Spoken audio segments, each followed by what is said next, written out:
Welcome, everybody, to episode 73. We're coming up on 100. We are coming up on 100 very quickly. Yeah, we're coming up on 100. Welcome back, everybody, to Planet Film Live, episode 73. I'm one of your hosts, Sean Monk. I'm brother host TJ Cornwell, and today by the title, you could tell of the video, we will be talking about the Oscars. We actually have a few topics we want to touch on before we get to that, before we get to the nominations. So we're not going to have any banter or anything today. No housekeeping that I can think of. So we're going to do our we're going to talk about Boba Fett before we get into the Oscars, and we're going to talk about, I don't know, do we even want to bother with Peacemaker? You said we'll probably only talk about it for like an hour, so I don't know if we need to bother. Yeah, I mean, we could even just, how'd you like the episode? It was good. Yeah, Great it episode. was a very good episode. Once again, very good episode. Two thoughts, and I know you agree with one of them because you messaged me it. I think nothing wrong with Freddie Stroma because his performance is still amazing. Yeah. Just the writing of it, I think Vigilante was... I think he purposely was shown to be a little bit more of his annoying side in this episode. He was annoying. But again, I think that's part of like the character development and kind of his relationship with Chris. But still, Freddie Stroma... I don't even know. Amazing as Vigilante, as always. And then the ending. The butterflies in full effect. Oh, yeah. Now. That was horror. That was some horror. And the suit up of the White Dragon. Oh, that was... So, Jesus, man. Yeah. This is going to be a crazy last two episodes. Yeah. Excellent episode. That's it for Peacemaker. Yeah. All right. So let's talk about the Book of Boba Fett. The last episode aired, or came out on Disney Plus, 3 a.m. Eastern Standard Time, midnight Pacific.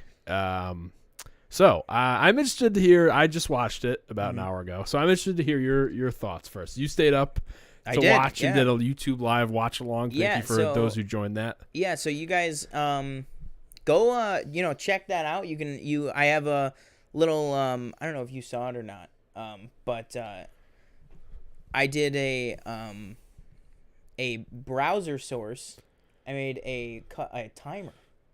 To keep up with it. Yeah. And I was like, and I did it all the Boba Fett colors and stuff. I was so proud of that. That's timer. cool. I don't know if anybody else noticed the timer, but you noticed it because it was on the screen. Yeah. But I was like, I'm saying it like it took me hours. I just used this web tool that I saved because it was really easy to do it. But yeah, I mean, we had the timer going, so that video is still up. So with that timer, what that is like I say in the video, all right, we're starting now. Don't hit skip intro, don't hit skip recap or anything. Just go along with that timer. Make sure your time code is linked up, and you can go back and watch the watch along like we're watching the episode together and stuff. But yeah, we had like 4 people watching it once. I think right now it's at like 20 or so views. It was 3 a.m. and also you had Star Wars Theory streaming down the block with 40,000 viewers. So but even somebody big like Eckhart's Ladder was also streaming a watch along. The guy has 1 million subscribers and he only had 100 viewers. Oh, wow. So it was like I think everyone was watching Star Wars Theories, which his last, I don't know if you know, but his watch along with for the Mandalorian season 2, that was where all the drama happened, where he cried at the Luke appearance, and then I think I've seen that at clip. Lucasfilm was like, like giving him shit for it, and it was all this drama. But regardless, his last Star Wars finale watch along video is his most watched video ever. So it's like I think a lot of people were tuning in case like Han showed up or something just to see his reaction. But yeah, after I finished mine when I woke up today, I then went back. I watched a bit of his watch along. I watched a bit of Eckhart's Ladder and stuff. But yeah, it was a great time. So yeah, let's talk about it. And this is just going to be a brief spoilery talk, so there will be spoilers today. Light spoilers, but a big spoiler because we want to talk about it together. But tune in this weekend at some point on Saturday. We would do Sunday, but I work in the morning, and then for those who don't know, the Sunday night is the Super Bowl. So at some point on Saturday, either morning or night or whatever, we're gonna figure that out in a little bit. We'll do a full season look back and full on spoiler review. But yeah, what do you want to talk about first on it? I just want your like overall thoughts on the episode, and I told you like I texted you and I was like, I think I'm going to be in the minority on this episode where I thought it was a. You said that midway through. Do you still hold up with that? Yeah, I liked it. I didn't think it was great, but I didn't think it was awful. Yeah. So I thought it was fine. Maybe not the best episode in the world, but not bad in any way. But yeah. So what are your overall thoughts on the episode? Maybe your thoughts on this. Oh no, we'll talk about the season overall on Saturday. But overall thoughts on the episode and maybe any other little minute things you want to talk about. Yeah. Sorry. So, I didn't hate it by any means. So on the TikTok review that was so hard to do, by the way. Yeah, sorry if you guys hear. My roommate she's playing Fortnite, so she's if you hear yelling or anything or meowing, because I found out that you could hear my cat a little bit last week, I think, but a house is a house, but bear with us on that. What the hell was I just saying? Book of Boba Fett. Yeah, that's true. That is true. My TikTok review. I was really fighting with it, man.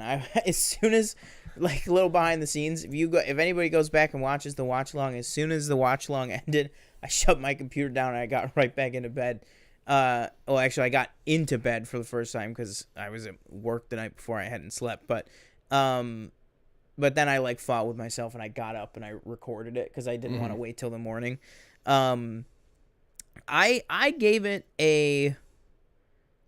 I said a 3.5, but then I kind of broke the mold with we normally only do like half stars. Right. I think but I said in the video, I was like, I think I'm going to break the tradition a little. I'm going to go 3.25 out of 5. So that's a solid, 65% on Rotten Tomatoes. That's still fresh. For me, there were some really great moments of action. No. There was some really great... Yeah, there was some really great action moments in the episode. I think the actual dialogue and actually addressing in live action the history of Boba Fett and Cad Bane. Specifically, I'll throw out specifically the line of I'm not a little boy anymore. Yeah, can you give me? That was great. Because in my head, I'm thinking the only time I feel like I've ever seen them interact is when he was a kid. Am I incorrect in saying that? No, that's correct. Yeah, there's nothing in point. books. Nope. Okay. No, nothing. It's just strictly whatever happened in the Clone Wars. Okay. And then Bad Batch kind of already insinuated that so for those who don't know, when Clone Wars was canceled, there was a whole bunch of arcs that were fully voiced and half animated that were released on StarWars.com. One of them was the Bad Batch arc, which then was properly released and then obviously spun into the Bad Batch show. But another one that was a huge fan favorite was an entire, it was actually, I think it was a 4 or maybe even a 5 episode arc that was all about Cad Bane mentoring Boba, then Boba getting his,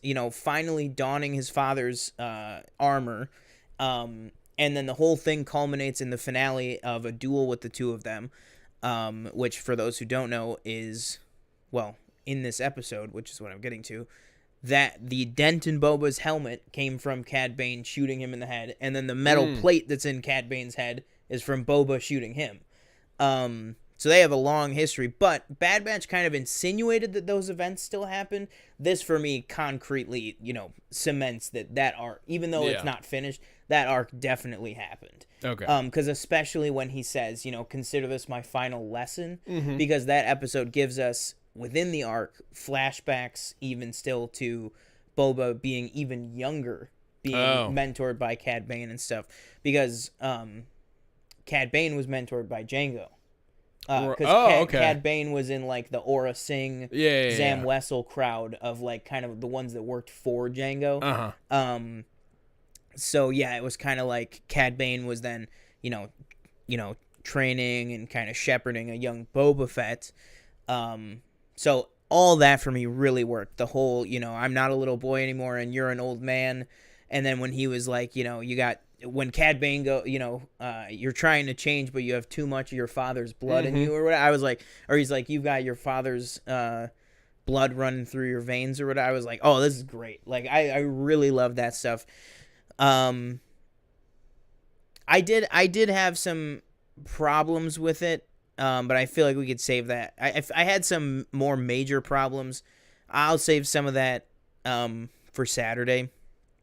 Just I don't know. It really came down to the pacing and the direction for me. And the scale. This pacing, direction, and scale for me were all over the place. And I don't know. Yeah. So that's what I said. I give it a 65% on the tomato meter. But yeah, what do you think? And whatever, spoilers if you want. Yeah, I'd probably go 3.5 out of 5. I wasn't expecting. One thing I'll say is, and they set it up in the previous episode. Remember, this is spoilers, so if you didn't watch the episode, go watch the episode and come back. I told you I don't know if I needed to see Grogu again already. Mm-hmm. I could have, gone and see him probably Mandalorian season 3 at some point. So now it's like, are you telling me you're going to take him and go to Mandalore and take back Mandalore with Grogu? And don't get me wrong, Grogu had some great moments in this episode. Twice using the Force to a very high capability where he was... I said to myself, I go, you're telling me he's putting this Rancor to sleep and you're telling me Luke in Return of the Jedi couldn't do that? Well, I'll tell you a secret. Okay. There's a canon reason. Okay. I didn't know that. So, of course, the word just escaped me. Psychometry? Okay. I believe. So that is what Cal Kestis has and what Quinlan Voss has, which is the where they can like touch the object and he can feel the memories of the object. So like Jedis, they're just they're attuned to different things, and some people are just straight up born with skills that other people don't have. So now people assumed it with the battle with the Mudhorn in season 1 of Mandalorian, that he has this thing that's called beast control. And the only other person that we've seen with it is Anakin, who did the same thing with the Reek in the Geonosis, the Petronaki Arena in Geonosis. But yeah, that's like an actual it's like force healing. Like some people have it, some people don't. Like so, like Grogu has shown that like he definitely has force healing, and he definitely has beast control, which is basically specifically you're in tune with other creatures and can basically control any creature at will. Okay. So literally, Luke doesn't have that. Gotcha. And that's why. Okay. Yeah. Now that's something that like nobody's that's deep kind of. Yeah, like nobody's come out and been like, oh yeah, well Grogu, as all the fans know, he has beast control, but like that is a canon power that previously Anakin only had, and people when he did the same thing with the Mudhorn, like when he floated it and then dropped it basically and made it go to sleep, like they were and then Mando put it to sleep forever. Yeah. But people were thinking it then, but now with that and then with the frogs too even then also obviously the Rancor, I think it's definitely but that's why. But I agree. Yeah, so like that moment, him kind of pulling the like bolt out of the one like Mega Droid thing, and him kind of like him pulling it into himself, him kind of like blasting backwards, I thought was funny. He had a lot of like funny kind of cute moments as well. I think I've had a little bit too much of Amy Sedaris' character, unfortunately. I didn't mind her. Mm-hmm. I feel like a lot of people were not a fan of that character from Mando season 2 or season 1 she showed up? Season 1 she first showed up. I personally liked her, but I think I've had a little bit enough of her up to this point. Starting with the bots already. Oh, jeez. And I thought the Rancor thing was cool, him coming in on it. Just the look. Yeah. I mean, like, you brought the scene up, but, like, Luke and the Rancor in Return of the Jedi versus this, like, it was the Rancor was in Return, like, and it can only even be filmed from certain angles because, like, half of it was a man in a suit. Yeah. But, like, this was just, he was, obviously the like King Kong references and stuff. Right, with him. yeah. But like, yeah, when he was climbing the building and when he was grabbing people and literally when he bit the pike guy in half, I thought that was great. And then I was trying to see, but I don't think it did. But when he was trying to bite Din's head off, like he was like, that was a crazy moment where he was literally he got in like 3 good bites on him, but nothing was gonna break through the Beskar. But I thought for a second that he was denting the Beskar. Oh, so I thought maybe Din was gonna have like a head injury or something, but I don't think it did. Yeah. But that was crazy. One problem I had was like they just kept shooting those droid shields. Yeah. And it's like, guys, I know. at some point you gotta realize it's not working. You watch the watch along. I was screaming. I was like, maybe, I mean, granted, they haven't seen Star Wars, so they don't know. I was like, how did we defeat the, what are they called? The droidicas. Droidicas, yeah. How did we defeat I know they had lightsabers, I know, but I'm just still. Well, I mean, so did Din. Well, that's true, He was saying, but granted, I don't think he was using it correct. Like, but yeah, basically, like, the droidicas were just like, you would either shoot it from the back. Also, these were stronger shields than the droidicas had, which also is the case. But you'd either shoot it from the back or what was established in the very first episode of the Clone Wars, which is what I was screaming in the watch along, and they like kind of almost said it last night, but then nobody did anything with it, where put something slowly. If you roll an inanimate object, like that's what they did in the Clone Wars, was they rolled grenades very it's slowly. Kind of how, if I remember correctly, that's how the Dune shields work. Is the blade has to go slowly. It has to go it's very similar. Yeah, fast doesn't do anything. Yeah, that's Din even said he says like our projectile weapons are at too high velocity and our energy weapons aren't strong enough or something. And I was like, and Chrysanthemum had the right idea, but even that he's too big. Like when he was trying to go through it, but his hand got through it, but then he noticed the droid noticed. And he kicked him. Another problem I did have, which is a very minor problem, so that's why I'll say it here instead of Saturday, like, was with Chrysanthemum's injuries. I thought it was a very big, like, continuity issue where, at first he stumbles in, his leg is got this giant gash in, and he's got this, like, basically gunshot wound to the head. He's limping, like he can't even stand on his foot. And then the next scene, he's just like running out from behind the thing. And I was like, what? I don't know if that was a continuity error or if that was just they weren't paying attention to it. But like I said, either way, the biggest issue for me is the direction and the scale. Yeah, for me, the last 2 things I'll say is the direction was good. I thought there were some good parts where I think there's one moment where I forget if it's Boba or Mando. Well, one, they're both flying using jetpacks. I thought that was really cool. Yeah, that was awesome. But like one moment where like they slide, but they do like, I think they do like a jetpack slide almost. I was like, that's dope. Like that's a great use. I think. I was like, that's a great use of your jetpack. But then there's other moments where like Chrysanthemum is injured and the 2 mods are helping him, and there's 3 guys that show up, like 3 people trying to stop them from helping him. So there's 3 versus 3, and like the one mod does this spin.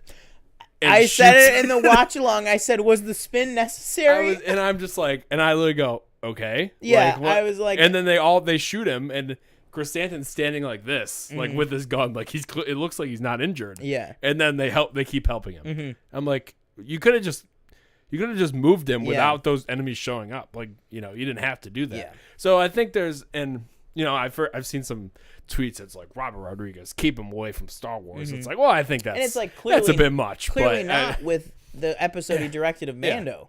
Right. It's just give him the right thing to direct. And I think there's also good points to be made. It's like, well, I wouldn't just, in the season overall, not just the episode, I wouldn't blame any of the bad episodes on Robert Rodriguez alone. Like, obviously the writing has not been the best. Especially, like, I feel like this episode there's some, maybe there's some easy ways around things. And you know what I think it is? I think it's part, because it's not, to me, in my opinion, it can't be a talent issue, because obviously Jon Favreau and Dave Filoni are amazing writers.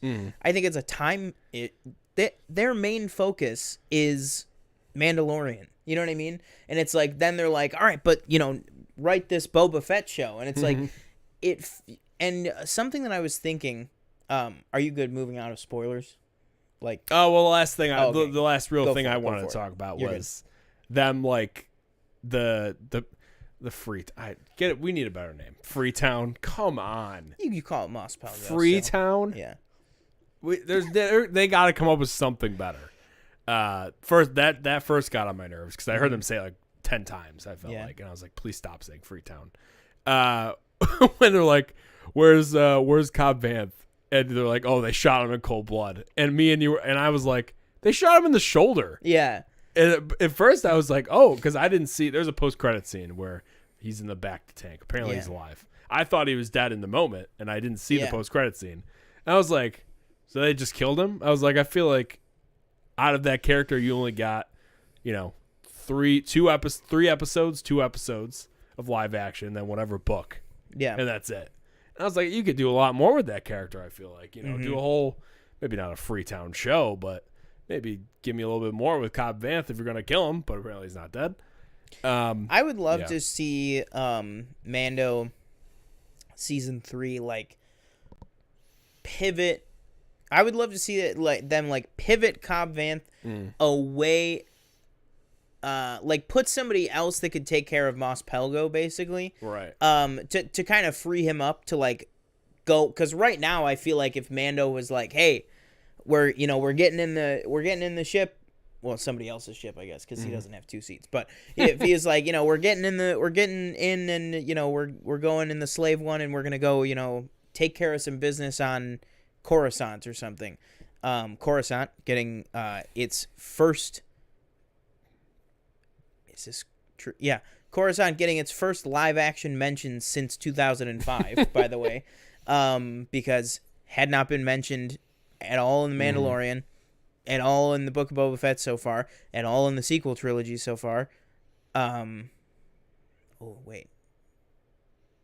No, it's not mentioned in Solo. It is seen, though. It's seen in Rogue One. And Jin's flashback when she's thinking of her dad and Krennic when they were little, when they lived on Coruscant. So it is seen in Rogue One. But besides that, like, I was like, when he was like, and I did think that was funny. I hate that Major Domo guy, like the mayor's like assistant thing. Yeah. But I did actually come around to him, and I thought he had a couple funny moments, like with that one. When he said, when he was like, as you can tell by my accent, I was educated on Coruscant, and then he goes, not that makes me better than you guys. That did actually genuinely like get a laugh out of me. But I don't know. It's just I don't know. Last thing I'll say is I was a bit nervous that Luke was also in the X-Wing. I know, yeah. Because if he would have been in there, I didn't like. You didn't like that? Because at first I thought, I was like, how did he fly here? Yeah. I was like, there's no fucking way he's flying. And then she was like, oh, I know you can fly the X-Wing. Like, I was like, oh, okay. Totally speaking to the audience. Right, yeah. And then I was like, well, for me, I was like, oh yeah, that's right. They can do that. But yeah, again, like, I don't know. I would have been fine, We live, and again, they were kind of setting it up with the way the last episode ended. Yeah. But. And again, I am very glad that I did that watch along, because like now all my reactions are embedded like in my brain more, and there's like record, like when as soon as it cuts to the X-Wing, like the shot of the. I literally was like, no. I was like, no, please don't. Like, I literally was like, please don't. If Luke gets out Luke's right here, now, I was he's like, gonna just. Yeah, what's the point of this episode? Exactly. I was like, I'm not gonna be like, you ruined Star Wars, but like, it would have just taken all the wind out of what, and there wasn't much wind left in this show. I'll tell you that much. But like, it would have just taken everything out of it. It's like, well, if Luke is just gonna show up in the finale, and then that would make me question Dave Filoni and Jon Favreau. Of like, okay, well, is this all there is? We'll talk more about it on Saturday. But I think that'll do it for Book of Boba Fett talk for now. But there's a lot more to talk about. Fates of fan favorite characters. Everything involved. We'll do more of a breakdown of the actual episode, and then kind of our thoughts on I think our thoughts on the structure of the season are going to be a big amount of what we talk about on Saturday. But join us for that. So that'll do it for the Book of Boba Fett talk. Now, speaking of Boba Fett and criminals and, being on the run. Oh, yes. From good. certain things. Very good segue. Or, self-destructive tendencies. Let's talk Euphoria Season 2, Episode 5. Because holy fucking shit. Oh, my God. Her mom's alive. We know right? that. She finally showed up. I was telling that to my roommate. I was like, this is everything that I've been complaining about. I'm like, is her mother alive? I was like, we saw Gia in 2 episodes, but where has she been? And then this episode was almost entirely all about that. But what were your overall thoughts? I think Zendaya, I think she just snatched the Emmy again. Like, I with that episode, I mean, how do you I mean, she's definitely going to be nominated, but I think that's a win right I caught myself because I was like, oh, I think I was like, and ladies and gentlemen, Sydney Sweeney just lost the Emmy. But then I remembered they're definitely going to be in 2 different categories. Sydney Sweeney would definitely That's be exactly supporting. what I was thinking. So I was like, they could both. I think honestly, because again, Sydney Sweeney has a minute of screen time in this episode, and she's amazing. Like, I don't know if she took like acting steroids or if it's just that she's getting so much more to do this season. But both of them in this episode, I mean, obviously Zendaya had like 50 minutes of screen time versus Sydney Sweeney having like 1. But they are both so good in this, and her performance is just like amazing. Man, she just like the most like self-destructive character I feel like I've ever seen. Like, she like the way she just kind of, and even the way she kind of goes from screaming, like viciously kicking the door down to like sitting there breaking crying, the door down, literally sitting there crying, saying she's sorry, and then getting back up, going into the room, saying, "Where are they? Where are they? Where are the drugs? Where are the suitcase?" When her mom slapped her, whoo! I was like, "Damn!" She took the air out the room.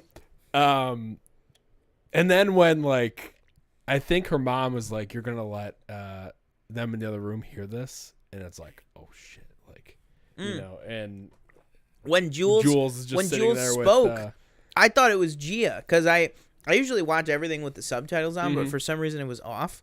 Same. Yeah, I watch everything with subtitles. Yeah. For some reason it was off yesterday, or whenever, or Sunday.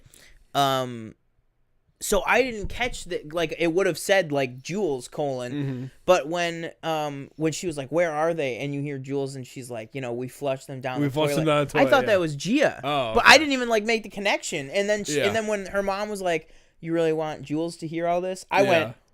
And then when it pans around to Jules, and then when it moves and Elliot's there too, I was like, "Oh my fucking god!" I was like, "Holy shit!" And then also, what's the actress's name that plays Jules? Hunter Schafer. Like, they were amazing, and the two of them, like when they are like acting like right in each other's faces, I was like, "Holy shit!" And Rue's just like, "You're fucking like you're a vampire. You suck the life out of everything." I was like, "Oh my lord!" Exactly. And like Jules was just like trying to stay as like, which we've been dogging on Jules this whole season because rightfully so, Jules has been acting up. But at the end of the day, she still cares about Rue like very deeply and stuff. She truly deeply loves her. But like, that was a great scene. And then everything after that, oh my god! And then Fez was great. Like, and as soon as she was reaching for that room, you're like, all right, you're done. Like, he might kick you out of his life. Let alone because that's the one place that you don't. I don't know why I'm like talking around it. It's always full spoilers for Euphoria, but like, you don't mess with his grandma. Like that. That is like the one place that like. As soon as she even went in that room, I was like, okay, well, she's not staying there. Yeah, you're not staying here. Yeah. And then as soon as he was like, that's it, he was like, it's the principle of it. He was like, you're out of the fucking house. He was like, get the fuck out of my house right now. Like, and even like Ashtray was like, Like he was like, oh shit, it's about to go down. Yeah, he literally carried her out of the house. I thought Yeah. that whole like kind of just chase. I mean, that whole backyard chase and everything was just like that is what we wanted to see from the last episode when they just let her out of the car. Like she just like this, she doesn't like get to the next place. Fine, she's like running from the cops and this whole thing, and like her like falling it like when she falls into the cactus and all this other stuff like that was wild. I think the most even out of all of this, like the most wild part of the episode is when she was like when this is again where like I feel bad for Cassie, but like I know I shouldn't because she's she's not being a good friend. But when she's like, yeah, just take it one day at a time, and I was like, oh, you should not have said that. And then when Rue's like, hey, I got a question. Like, how long have you been fucking Nate Jacobs? Yeah. And me and Daniel were like, oh. Because it was like the moment earlier in the season when Cassie, like, blurts all of it out. And you're like, that's not really happening. Because that would, like, blow up the whole show. And then Rue just comes in and literally blows up the whole. And then just bounce it. When they all ran up the stairs and she booked it and her mom was looking the wrong direction, I was like, she's gone. Bruh, pay attention. Yeah. I was like, she is gone. But even like when Cassie's like, what does she know? She's a drug addict. I was like, oh my God. Like you are just like, you're digging yourself a deep hole here. Exactly. And when Maddie comes out of nowhere, and Maddie she's just screaming like, in her face. And because I feel like it's one of those things where it's like, Maddie. I'm literally about to get violent right now. Yeah, when Kat was like, Maddie, just calm down. And she was like, don't fucking tell me to calm down. I'm literally about to. I think she said like, I'm literally about to like tear this bitch apart or something like that. But what was I just gonna say? Yeah, I feel like it's one of those things that like Maddie's known that like something with someone or something is up, but like has felt that maybe something's off because as soon as Rue says it, there's no question in Maddie's mind. Like she believes it immediately. And someone else who it all has no lines in this or has a few lines in this episode, but that just everything clicks together is as soon as Rue says it, when Lexi just goes. Like, and because she last episode she was walking around the party, she was like looking. I loved those shots from last week where she's like looking through the house at like Cassie and Nate, like trying. She's like, something's going on, and the fact that like it just all just clicks in her mind at once, like that was great. Like, where is the writing in this episode? Is like, it was like I told you, I was like, it was like the Mando episode of Boba Fett. We got an episode of season 1 Euphoria, graced us with its presence in the middle of whatever the hell season 2 has been. Right. But yeah, I mean, so good. And then everything at the end of the episode with Lori. Which, I don't know if you've seen this theory. Well, okay. First of all, the picture of Lori and her husband, does that not look like Jesse Plemons in that picture? Have you seen the picture? No. I saw it. I don't know if you could pull it up if you find it anywhere. Dude, the guy in the picture looks exactly like Jesse Plemons. And now everybody, I don't think he's probably not. I doubt he would ever show up in the show or anything. But I'm just saying, like, the guy looks exactly like him. So if they needed to cast him, that's your guy. That's Jesse Plemons. But the other theory that there's been floating around there. Oh, I see. That? Yes. Yeah. There's some sites are saying that it was like a cameo, that it like was him. Oh, really? I don't know if it was him, but there's also been rumors floating around that when she is talking to Lori and she's just kind of sitting there. Michelle and Jazz says, is Euphoria like One Tree Hill on drugs? I don't know what One Tree Hill is. Danielle loves One Tree Hill. I think it's worse than One Tree Hill. Yeah, it's like a cracked out version. Yeah, I'd probably not just on drugs. But when she's just like sitting there and it pans down the hallway to that locked door, have you heard the theory that there's people scratching the door? This is not okay. I don't know. They were scratched. Like, my roommate read that on Twitter. She was like, "Oh, apparently there's like you could hear people scratching," and I was like, "Yeah." I thought I was taking crazy pills. I couldn't hear that hear at it like all. Clear as day. Because Danielle said that to me that she saw that on Twitter, and I go, "Oh, that's weird," because that's something that I would think would show up on the subtitles, is like scratching noises or something, which it didn't. So, Interesting. No, yeah, but I definitely I did not hear that. Okay. Yeah. Okay. So it was you also heard it. Yeah, I mean, there was like music playing, obviously. Right. But So I think you could definitely hear like when it goes super close up on the lock, like you could definitely. So then hear the theory is like, oh, they were going to traffic her, like that. I think that's what people were. Again, surmising. I don't think that was a theory. I think.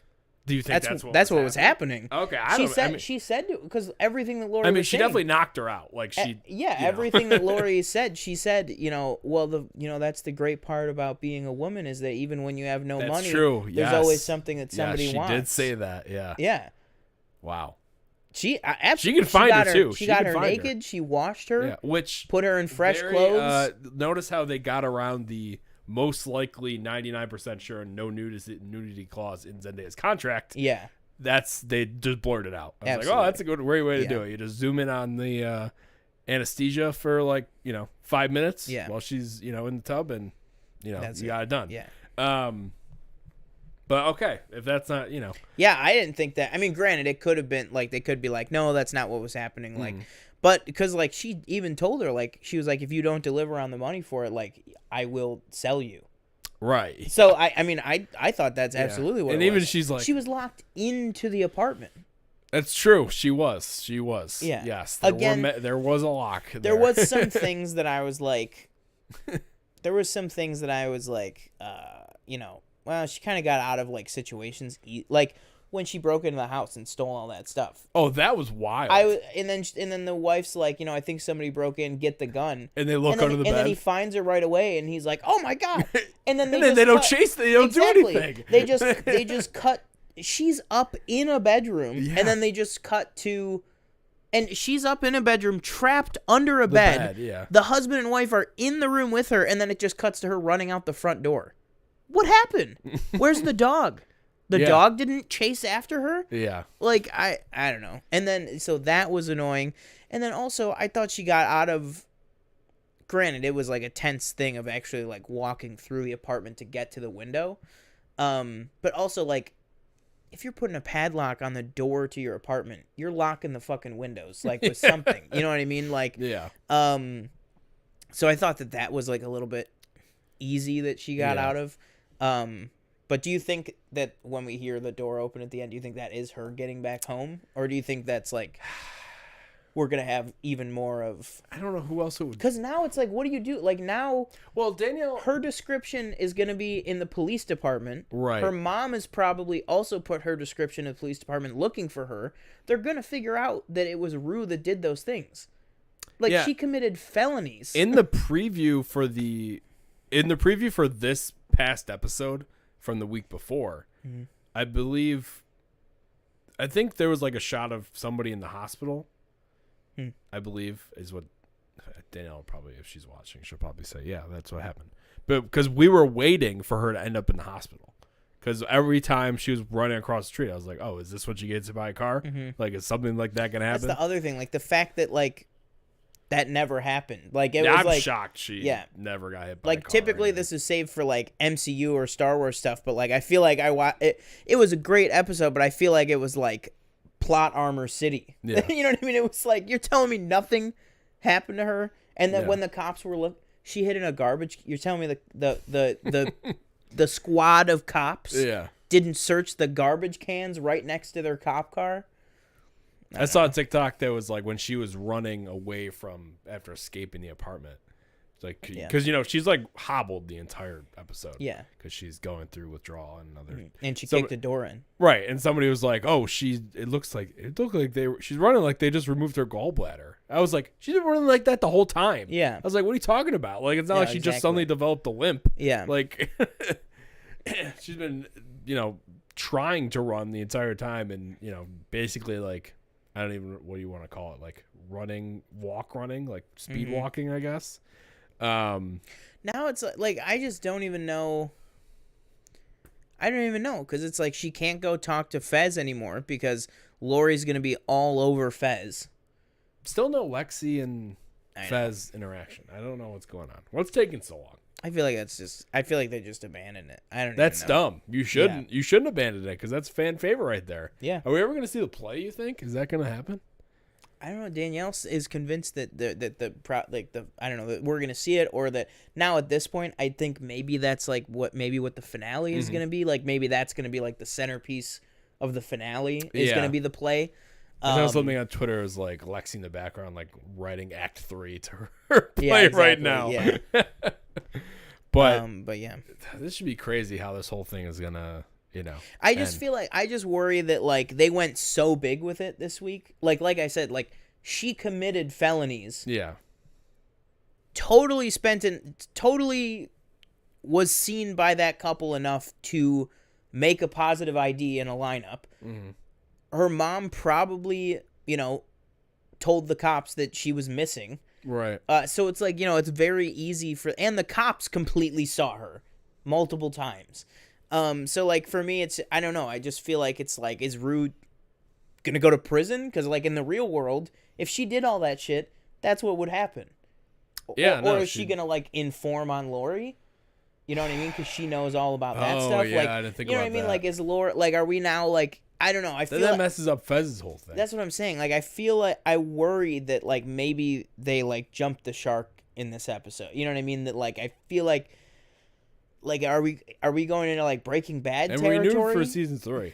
So that. Yeah, that's what I mean. for like, season 3. Like, are we going into like Breaking Bad territory of like, is Rue gonna be like just like she has to stay in the house because like she's wanted by a drug cartel? Like what? You know what I mean? Like I just worry that like it went a little bit too big on everything, I guess. Mm-hmm. But I mean, I guess we're just have to finish the season. Do we have any like out. small predictions for next week or no? Not small, I guess, because the show's. I feel like I feel like naturally we're gonna spend a lot of time away from Rue. I think we're gonna get a lot of Nate in this next episode. Because for the first time this season, Nate wasn't in the episode at all. Right. Neither was Ethan. Maybe we'll get a whole Ethan episode. There in the preview, there is an Ethan Cat kind of quick shot shit going on. So either they're just gonna be like, it's gonna be 5 seconds or time. something, Yeah. and that's it. Should be interesting to. Yeah, but I think it'll probably be a Nate Cassie. Oh my God, why is her name escaping me? Maddie episode. Yeah, I agree. We'll see where that ends up, and yeah, hopefully Maddie doesn't kill Cassie like she said. I think she said that in the preview. She's like, I'm gonna kill her or whatever. It's like, okay, maybe we chill out a little bit. Yeah, maybe we don't kill our friend. Yeah. Granted, she did something terrible. Don't get me wrong. And I think she's been using the like we were on a break yeah. excuse, which I don't really. That doesn't really apply. I hate to tell you, especially if you're best friends. But we'll see what happens. Yeah. Hopefully, I guess it's hard to. Oh, here we go. Hang on. What? Oh yeah, I saw that. Bob Saget's cause of death has been released. Oh. I don't know. I wasn't gonna say anything, but because I haven't looked it up. I mean, I guess we can see what the hell's going on. Oh jeez. Hopefully it was natural causes. I don't believe it was. Oh. No, I think somebody said that it was like head trauma. Yeah, like what does that even mean? Yeah, I don't know what that means. Brain bleed after hitting his head. Are you joking me? Huh. Hit his head on something and then fell asleep, I guess. Interesting. Well, that's very upset. That's sad. God, that's terrible. Well, rest in peace. That's like we said, like that, when we talked about it a few weeks ago, it's like that's one of those things that's like they said right off the bat, no foul play evidence, no drug or anything, so it's like, what the hell could it like? Are you kidding? Isn't that what I think the last person? Isn't that what Billy Mays died of? Yeah, he hit his head on an airplane. Right? Yeah, he hit his head with like overhead luggage or something, and then like a week later he died. Yeah. What the that's people go to the hospital. If you have an injury, go to the hospital, please. God, that's terrible. All right. Well. All right. That was Euphoria and Bob Saget talk. Yeah. God, that's really now main topic of the show. Oscars. Gotta talk Oscars. What did Danielle say? Just that. Oh, that caused death. Yeah, so Oscars. So nominees were released yesterday. I believe I tweeted all of them. I think so, yeah. I was doing it. And again, obviously that's pre-recorded, but can you imagine if they made those celebrities get up at like 4:30 in the morning to like read off the Oscar noms? I think it is. Is it live? I'm pretty sure it's live. I'm pretty sure I'd they be like, get I'm up. not getting up at 4:30 to read the nominations for the Oscars. No, yeah, I literally, because I'm pretty sure, like, in the Nick Jonas and, what's her name? Priyanka Jonas, I guess. Like, in that one, I'm pretty sure I remember, like, they comment on it sometimes. Now, granted, I didn't watch this year. This was the first. I didn't watch it either. This I was just the first tweeted year out the things that I have not watched. Like, Yeah, I the didn't actual watch it. thing because I was already staying up until 4 to do the stream. Mm-hmm. So I was like, I'm not getting up.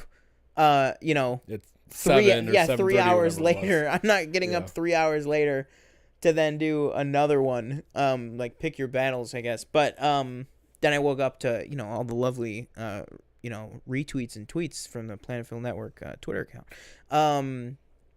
But yeah, so I didn't watch it. So maybe this year's was pre-recorded, but definitely up until the last few years when it was on cable, like when it was actually on, it might still be on cable. Like they definitely do it live, like at like 4 a.m. Yeah. Ugh, no thanks. Yeah. But who was it? It was Leslie Tracy Jordan Ellis and Tracy Ross. Ellis Ross, right? Yeah. There were a few guests mixed in there as well, I believe. Oh, really? Oh, they don't normally do that. That's Maybe cool. not guests, but there was one like younger girl with like I think it was like a football player or something. Oh. They announced one of them, I believe. Oh, that's cool. But those I didn't really watch. I just kind of tweeted as they came Mm-hmm. out. Okay, so the nominations came out. We're probably gonna go through every single nomination or every single category. No particular order. So What is The Fallout? Why does that Fallout sound familiar? is a movie that just came out on HBO. It's probably in theaters too. I don't know what it's about. Danielle watched it. She really liked it. Yeah, I feel like that's so familiar. It's got Maddie Ziegler. Oh yeah, yeah, Right? yeah. Maddie Ziegler and the other. It's the two young girls. Yeah, absolutely. I don't know. I can't think of movies sometimes. Yeah. There's like a million of them. But like, yeah, I literally just watched the trailer for that. Okay.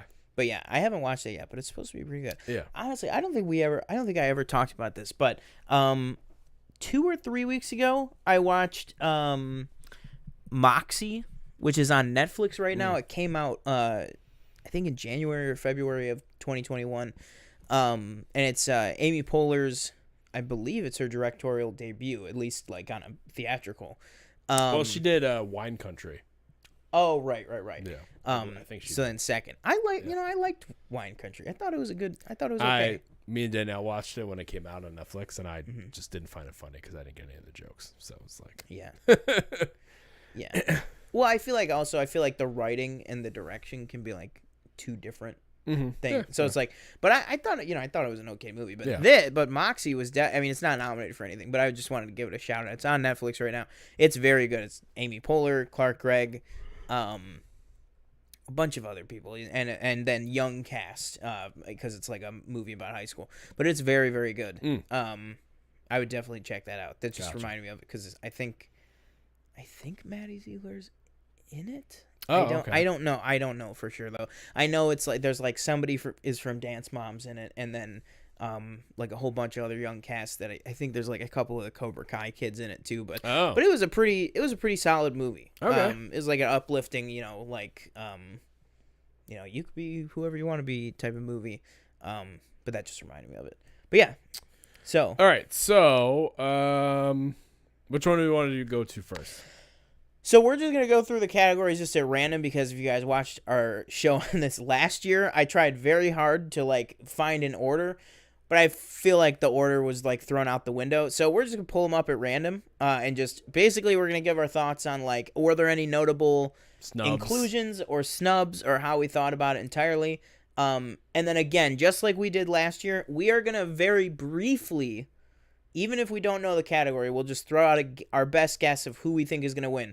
But we are going to do an additional show. It will be, I want to make that clear, it will be a separate Planet Film Live that where I'm thinking maybe we'll have our friend Paige on the show. Maybe if Danielle is free or something, maybe we'll do our first foursome episode with 4 people on it. But we will do a full ballot show. So, but we'll just say any notable inclusions, any notable snubs, and who we think is going to win. But do we want to real quick? Do we want to read the stories first on Instagram? Oh yeah, absolutely. Well, the first thing I was going to say was, I want to talk for a second. Do we want to host? Who's your pick? Trying to remember last year. The do we want to host is kind of. I think it's fine without one. Our thoughts, because we already know there's going to be one, but yeah, I think it's fine without one. But if I had to do one, I wouldn't mind like a Tom Holland. Mm-hmm. I think he could do a good job. Glenn Close, maybe. Yeah, give her a little bit more written material. Yeah, I still remember. I remember people were so pissed about that, and I'm like, if you don't think that every ounce of reality TV you watch is scripted, then I don't know what to tell. I don't know what to tell you. It was still just enjoy the moment for what it is. But yeah, I agree. I think I think they stumbled at first for sure with no host, but I think that the last few years they've shown, I mean, pretty much what's the host there to do? Introduce the presenters and do a couple of bits. Yeah. The presenters have just been doing the bits. So it's there's really no unless difference. you're like Hugh Jackman and he went all out. That's what I thought when they announced it. That was who I because I thought Hugh Jackman was great. That he did the whole musical number and stuff. But yeah, I think you don't need one. I'm okay with them bringing it back. I'd go with Tom Holland. I mean, yeah. Or you do the Amy Poehler. I'm sick. What of they them. do at Golden Globes. Tina Fey. You didn't like that? I mean, I like them, but it's just I need to. It was like when it was Ricky Gervais every year for 3 years. I was like, all right, we can. Or bring back Seth MacFarlane. I thought was really good. Or you could go with a classic, like a Steve Martin short. Yeah. Bring Billy Crystal back. Go with a true classic Oscar host. Add a 15th hosting. The guys Billy Crystal's hosted at least 10 Oscars. So what's another one for him? I think you could go either way. But I think if you're gonna go with a newer person, I think Tom Holland's perfect choice. Yeah. Please don't go with a Pete Davidson. I love Pete Davidson. Please don't go with Pete Davidson. Right. But I think Tom Holland's a great choice. All right, so I'm just going to read through the stories real quick and just give the results. So the first one, did Andrew Garfield deserve his nomination for Tick, Tick, Boom? 80% said yes, 20% said no. Do you think Lady Gaga should have been nominated for House of Gucci? 60% said yes, 40% said no.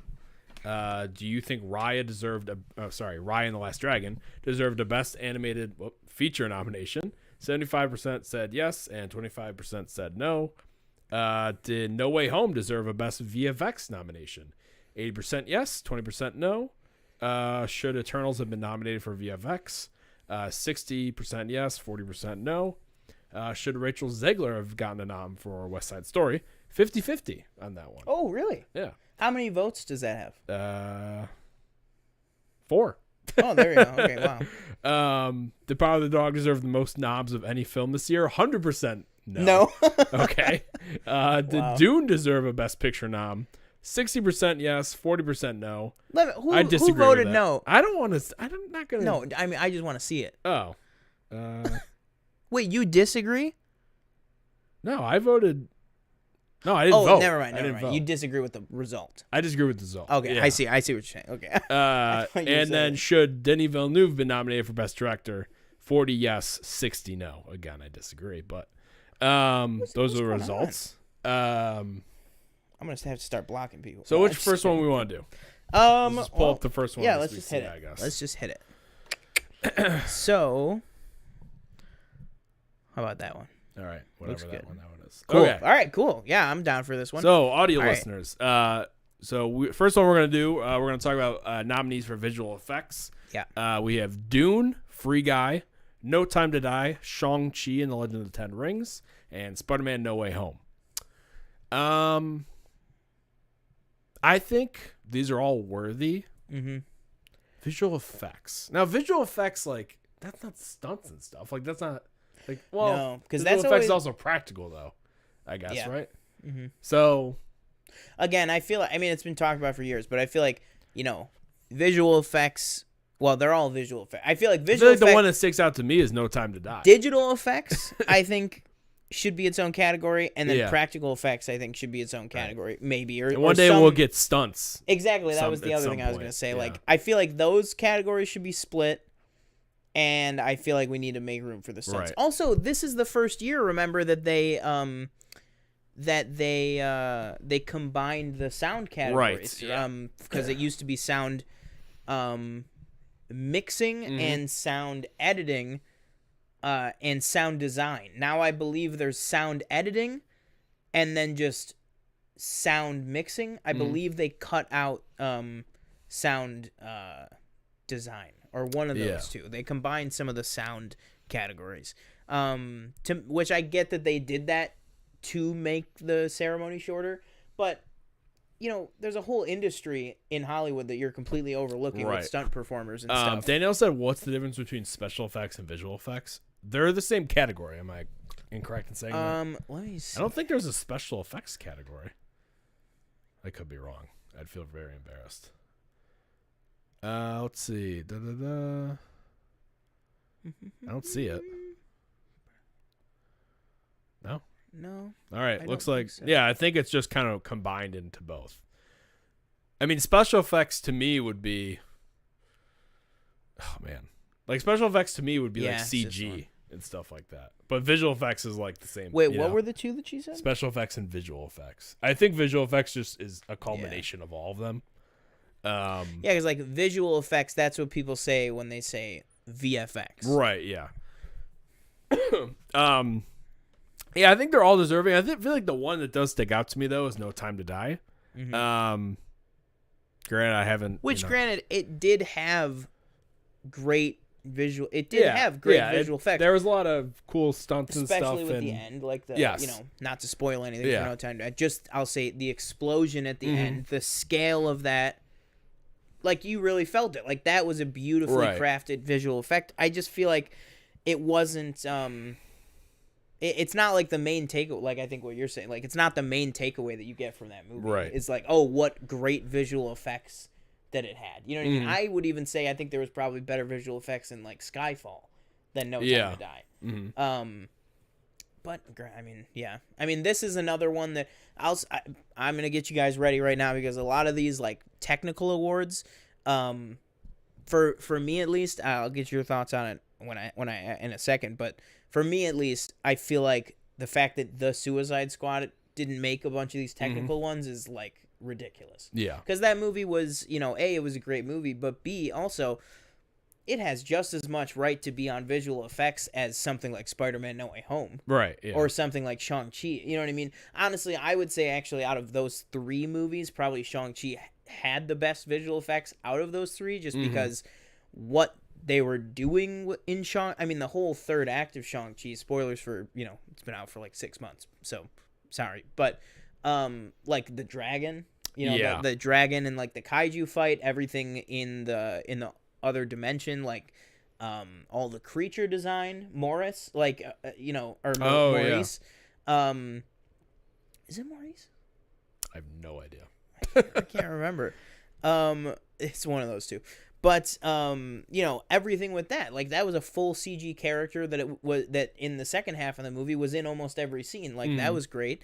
And then like Ben Kingsley's wig, that was really good. Yeah.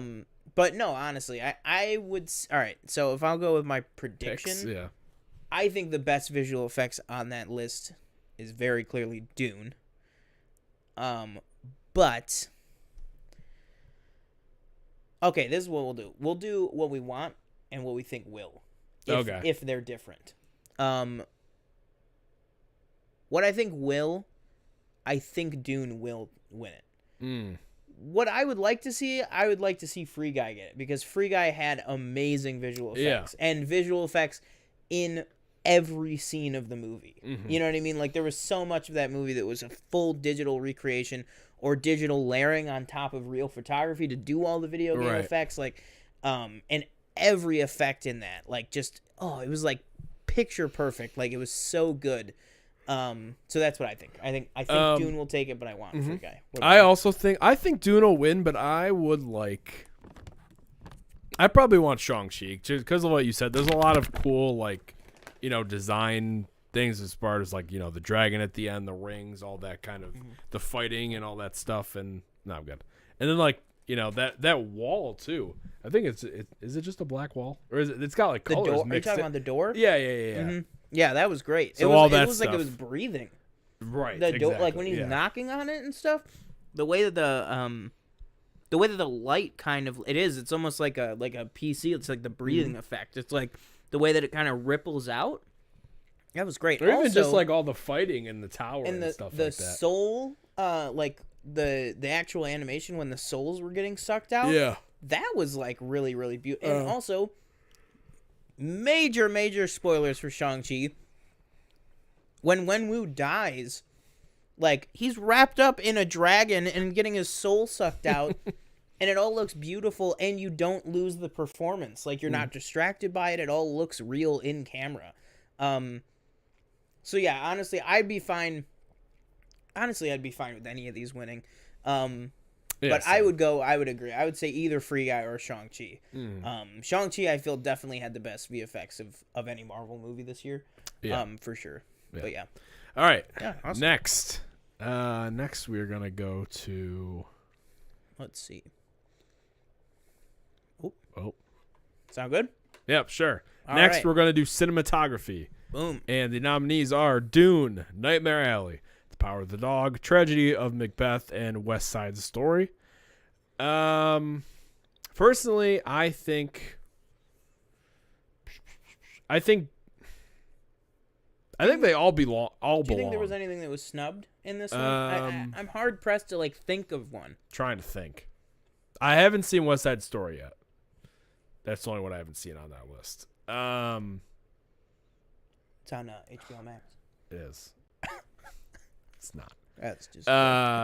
It actually will be on Disney Plus though. That's the beautiful thing is that because the Oscars are so late. Yeah. All these movies are going to be streaming before the awards, so it's like everybody gets a chance. I just gotta look at the movies because I'm trying to think. I don't know. I feel like I don't know if I'm missing okay, something. so I'll go first with what I want. I think again, I'm gonna go Dune. Not surprising. I feel like a lot of people are gonna be going with Dune for a lot of these today. Also, honestly, guys, visual watchers on the YouTube channel, I don't know if I forget to cut back to our face cams for a while. Forgive me, but it's just I have these up so that we can see them. I want it to be Dune. I think Power of the Dog has a good shot for cinematography. Yeah, I think Power of the really Dog. does. I think it'll be either Dune or Power of the Dog. Mm-hmm. I think Tragedy of Macbeth was a very visually. I thought it looked. Is that still on Apple TV? Yeah, I think it's just on there. I gotta get the Apple owns it. login from you again. I gotta get Coda in. I gotta get Macbeth in. I thought of a snub. Okay. I'll say right now. You could, it didn't get nominated for anything, I think, but Eternals should have been on cinematography. Mm-hmm. Everything else of that movie aside, I mean, it's still Chloe Zhao. This is one that I feel like it literally just got cut because it's Marvel or something. Mm-hmm. You know what I mean? Because the shots in that movie are so beautiful. You know what I mean? And I'm one. Believe me, you look back at the history of this channel, I did not like Eternals. I was not a fan of that movie. But the shots and the actual cinematography were incredible. That being said, though, I do think I don't think it was a massive snub. It wasn't an expected thing. I just think that if there could be a sixth on there, I'd give the nod to Chloe Zhao with Eternals. I think that had some really, really great scenery. Yeah. I'm going to go with the Dune's going to win. Mm-hmm. But I think I want Dune to win, and I think it's going to win. But I would not be upset if something if The Power of the Dog won, or even Tragedy of Macbeth, because I thought Tragedy of Macbeth looked very, very maybe, good. What do you think? Maybe a little snub in this category for Green Knight? Green Knights, yes. That is one that I feel like has been, I think people have been pretty vocal about. I don't think it didn't get nominated for anything. Yeah, I don't think so. That probably should have been. Yeah, no, I could see that in cinematography. I would say right now, because I think you're right. I don't think it was nominated for anything. I would go Green Knight for, because again, if you watch this channel, I wasn't the biggest fan of Green Knight. Mm-hmm. Me and TJ both saw it together. We saw it together, right? Yeah. Okay. Yeah. Yeah, we both saw it together. I thought, it just went a little. I think we both kind of, but I think he ended up liking it a little more than I did. Yeah. But I feel like it kind of went a little too far out in the middle and didn't come all the way back for me by the end. But that being said, the cinematography, the editing, and like set production design, and Dev Patel for Best Actor, I would have put it in all 4 of those categories, 100%. It wasn't the best movie for me, but those 4 categories, I think that was some of the strongest of those 4 that we've seen this year, and I feel like that was a big. If I had to pick a movie, even though I didn't particularly love the movie through and through, I still really liked it, but I think that was a movie that got snubbed in general, definitely. But yeah. All right. Next up. Next, we have makeup and hairstyling. So we have Coming to America. This is kind of a crazy one. Wow, this is an interesting. I didn't know this was the nominees. Cool lineup. We have Coming to America, Cruella, Dune, Eyes of Tammy Faye, and House of Gucci. See, we were looking before we went live if House of Gucci was on. I didn't see Cruella. Neither have I. Now we have a reason to watch it. Yeah. Now we. Oh no, I did see Cruella. Okay. I was gonna say I thought you did. Yeah, that was just so long ago. What was that? March? No, it wasn't March. It was I think it was September, October, or somewhere. I don't know. I'm looking that up. It might have been January. For me, I could see, and I think I've seen a few tweets where Eyes of Tammy Faye. People are like, that looks like, but I think for me personally, I could not recognize Jessica Chastain and all of that makeup shit going on. Also, I feel like Andrew's Andrew Garfield's aesthetic, good or too. prosthetics. May. Oh wow. Yeah. Okay. Dune, I don't think so. For makeup and hairstyling. What? They just look like themselves. Like the Sisterhood of the Bene Gesserit, maybe? This is the only thing I can think of. Yeah, I don't. Or Stellan Skarsgård. Stellan Skarsgård, or I mean, yeah, even Stellan or David Dashmalshin, or Dave Bautista. Any of the. Well, Dave Bautista's. I feel like he's just he's bald. They just dyed him white. Yeah, they just bleached his skin. But still, great job. Just saying. Coming to America, Coming to America is just it's got the barbershop. It's guys. the multiple characters. Yeah. So I could see that. I can't see that winning, in all honesty, because well, for me personally, it wasn't as good as the first one. But even I think it's just kind of rests on the multiple characters. Cruella, I don't really know anything. I just remembered. I think wasn't Coming to America one of the first and only ones that we did a standalone review video? Yes. And it got 2 views. Yes. Go check out our Coming to America review. We did Coming to America and Tom and Jerry. And we did yes. I Care About You or whatever. Yeah. Oh, yeah. Good poll. I could not think of that, for the life of me. Yeah. Was that this year? Or 2021? It was 2021, yeah. Or it was 2020. Oh, a carryover? Yeah. Wow, okay. It was nominated for those nominated? Oscars, I think. Oh, she was nominated. I think so. Okay. No. No, maybe she was. I don't know. Because I was I'm surprised if she wasn't. Anyways. But for me personally, I'd probably give it to Eyes of Tammy Faye, and I think that's what's going to win. House of Gucci, Nah. Take it or leave it. Yeah. Yeah. And Cruella, I don't really know. I haven't seen it, so I don't know. Just based on the trailers, the makeup and hairstyling in Cruella, that all looked very, very good. But I agree. I'm going to go Eyes of Tammy Faye. I think that's what will, and that's what I think I would want it to. I agree with you, too. I've seen some pushback that's they just made her look it's too over the top in the Eyes of Tammy Faye. That's what she looks like. Yeah, A, that's what she looked like. And also, B, it's prosthetics and makeup. I mean, it's not like they're like it's still actually Jessica Chastain. Like they can't literally change her entire face. Like there's a limit to it. But like I said too, I think Jessica Chastain is great, but I also think the prosthetics on Andrew Garfield are getting overlooked too, because he looked really good. They changed a lot with the shape of his face, his wig, and his jaw specifically. I think they changed a lot with, which were really good. Daniel said, "You guys think Dune is so much better than it actually is." Thanks, appreciate that. Michelle said, "Dune." Can you elaborate on that? Oh, we got 5 people watching. And Shout Danielle out. said, "Coda was cute, but literally felt like one of those feel-good straight-to-DVD Christian films I watched growing up." I could see that. All right, next we have. All right, next we have Original song. Oh, come on. All right. Wait. So, whoa. You scared the Sorry. hell out of me. Wait a minute. So, can I read the nominations, please, first? Yes, go for it. We have Be Alive from King Richard. We have Dose. Can you pronounce that? I can't. Orugutas. I think that's what it is, from Encanto. I spoke too soon.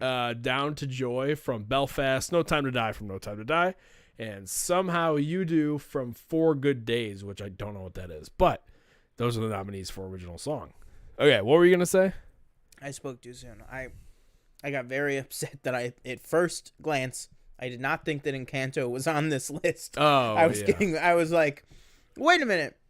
That being said, I think it's a solid list. I can't really think of any snubs or anything for this year. I think maybe No Time to Die has a good shot, because Billie Eilish is one of the biggest stars in the world right now. Yeah. And the song is really good. So I think that has an absolute great shot. But Dose, I'm just going to say 2 caterpillars. It's the English translation. That is one of the most beautiful songs that has ever been in a Disney movie, in my opinion. I'd probably go with an Encanto song as well. I would absolutely go with that. That's what I want. Mm-hmm. And that is, I think, what will take it. Same. Absolutely. Because I think Encanto... And now also, the beautiful thing is that song is entirely in another language. That is an entirely non-English song. But it is literally the most beautiful sequence and moment in that movie. So yeah, I think absolutely. That's what you were saying too? Yeah. All right, next. All right. We have... Danielle said, Dos Orugatus makes me emotional every time I hear it. Yeah, absolutely. I've watched Encanto 6 times, I think, at this point. It is so good. I guess maybe the only snub is again with Encanto, we don't talk about Bruno. I think. Oh yeah, that's what I would. I think that's honestly, just it's a very popular song, but it's so catchy and it's so well done. And the actual lyrical composition of it and everything, it's just a great song. But I do think music wise, the other ones are better. All right, next up. for next category we have animated feature film. Yeah, you can read it. I just want to give you a break if you want. All right, yeah. So nominees for animated feature film: Encanto, Flea, Luca, The Mitchells versus the Machines, and Raya and the Last Dragon. So for me, I think this will go to Encanto, and I want it to go to Encanto. But if it went to Mitchell's versus the Machines, agree, I would not be upset. 100% with you, 100% on that. Is there any? I've not seen films? Flea, and I've not seen Luca or Raya, so I can't speak to the Luca was really quality good. of those, but not nearly as good as Encanto though. No, there's not. Mitchell's versus the Machines is a amazing movie. But not as good as Encanto. I think Encanto's definitely going to take it. Yeah. All right. Next up, that one was pretty simple. This is one where we have no idea about these. Yeah. I don't think we haven't seen any of these. Yeah, documentary, short, subject, Audible. The nominees are Audible, Lead Me Home, The Queen of Basketball, 3 songs for Benazir, When We Were Bullies. Not sure. I think The Queen of Basketball is I think an ESPN produced documentary, I believe, because I think it's on Disney Plus. I think I've seen it on Disney Plus. I have not watched any of these. I don't know what any of these are. But yeah, those are the nominees We'll for circle that back one. around. Yeah. Documentary feature. Another. I don't think. Have you seen any of these? I haven't. Oh wait, Flea. Flea must be an animated. Must be the song. Well, yeah. Maybe it's just the same. Is it the same? It's nominated for animated feature and documentary. So it's an animated documentary. Interesting. It's Okay. an animated documentary? Huh. Well, that's got my interest peaked right away. Okay. I have seen one of these. Oh, which one? Summer of Soul. That's the one that Questlove from The Roots, like on Jimmy Fallon show. Yeah. That's his movie that he was like pimping that movie for like a year. Like he was selling the shit out of it. And I was like, I watched really it liked like I watched because it was at the movie theater I used to work at. It was at Maple for I think like a week. So yeah, I watched it in theaters. It's very, very good. But yeah, so documentary feature, as you guys can see on screen, but for our audio listeners, nominees for documentary feature: The Ascension, Attica, Flea, Summer of Soul, or When the Revolution Could Not Be Televised, and then Writing with Fire. So I am not sure what 3 of these are. Attica is obviously it's a documentary about the Attica prison and everything that was happening with those in the early 70s and everything. And then Summer of Soul is basically about a music festival that was very impactful and important to like African American culture and stuff, which was very, very good. So you'll go with that one. That's what I'd go with. Yeah, okay. Summer of Soul, just because it's the only one I can really speak to. I'll check that out. Right I'll now. definitely probably check out Attica too because I'm interested in that. All right, next visual effects. We did that one. We did that. Yep. All right. There we go. All right. This is our first actress in a supporting role. So we have Jessie Buckley for the. I'm going to read the movies as well for the actors and actresses for the bigger ones. So we have Jessie Buckley for The Lost Daughter. Ariana DeBose for West Side Story, Dame Judi Dench for Belfast. How dare you?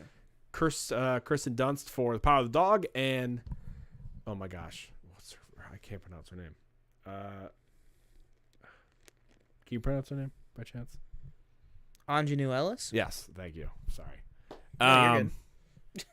I'm pretty sure. I think that's what it is. Yeah. So, have you seen all of these? By chance?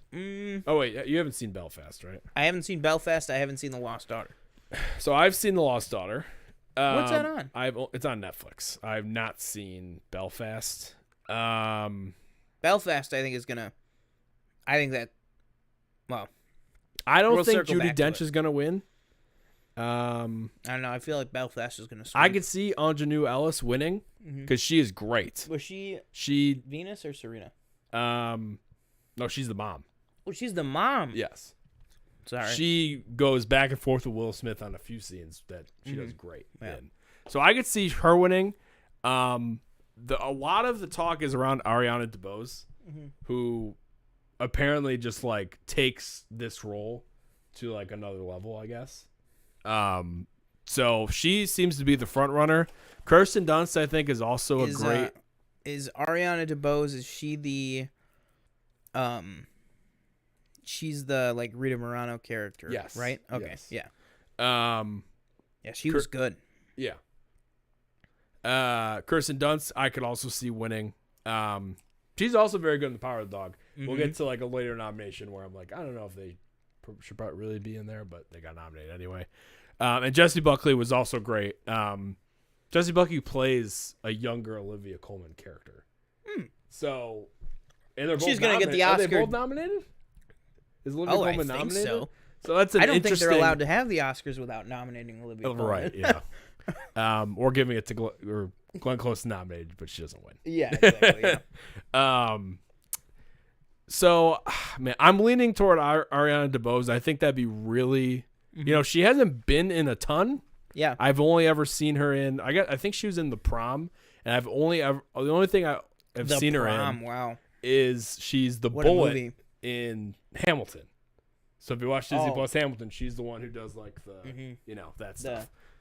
Yes. Yeah. So I'm She's leaning the towards her. bullet. I think I would want her to win. I think she probably will win.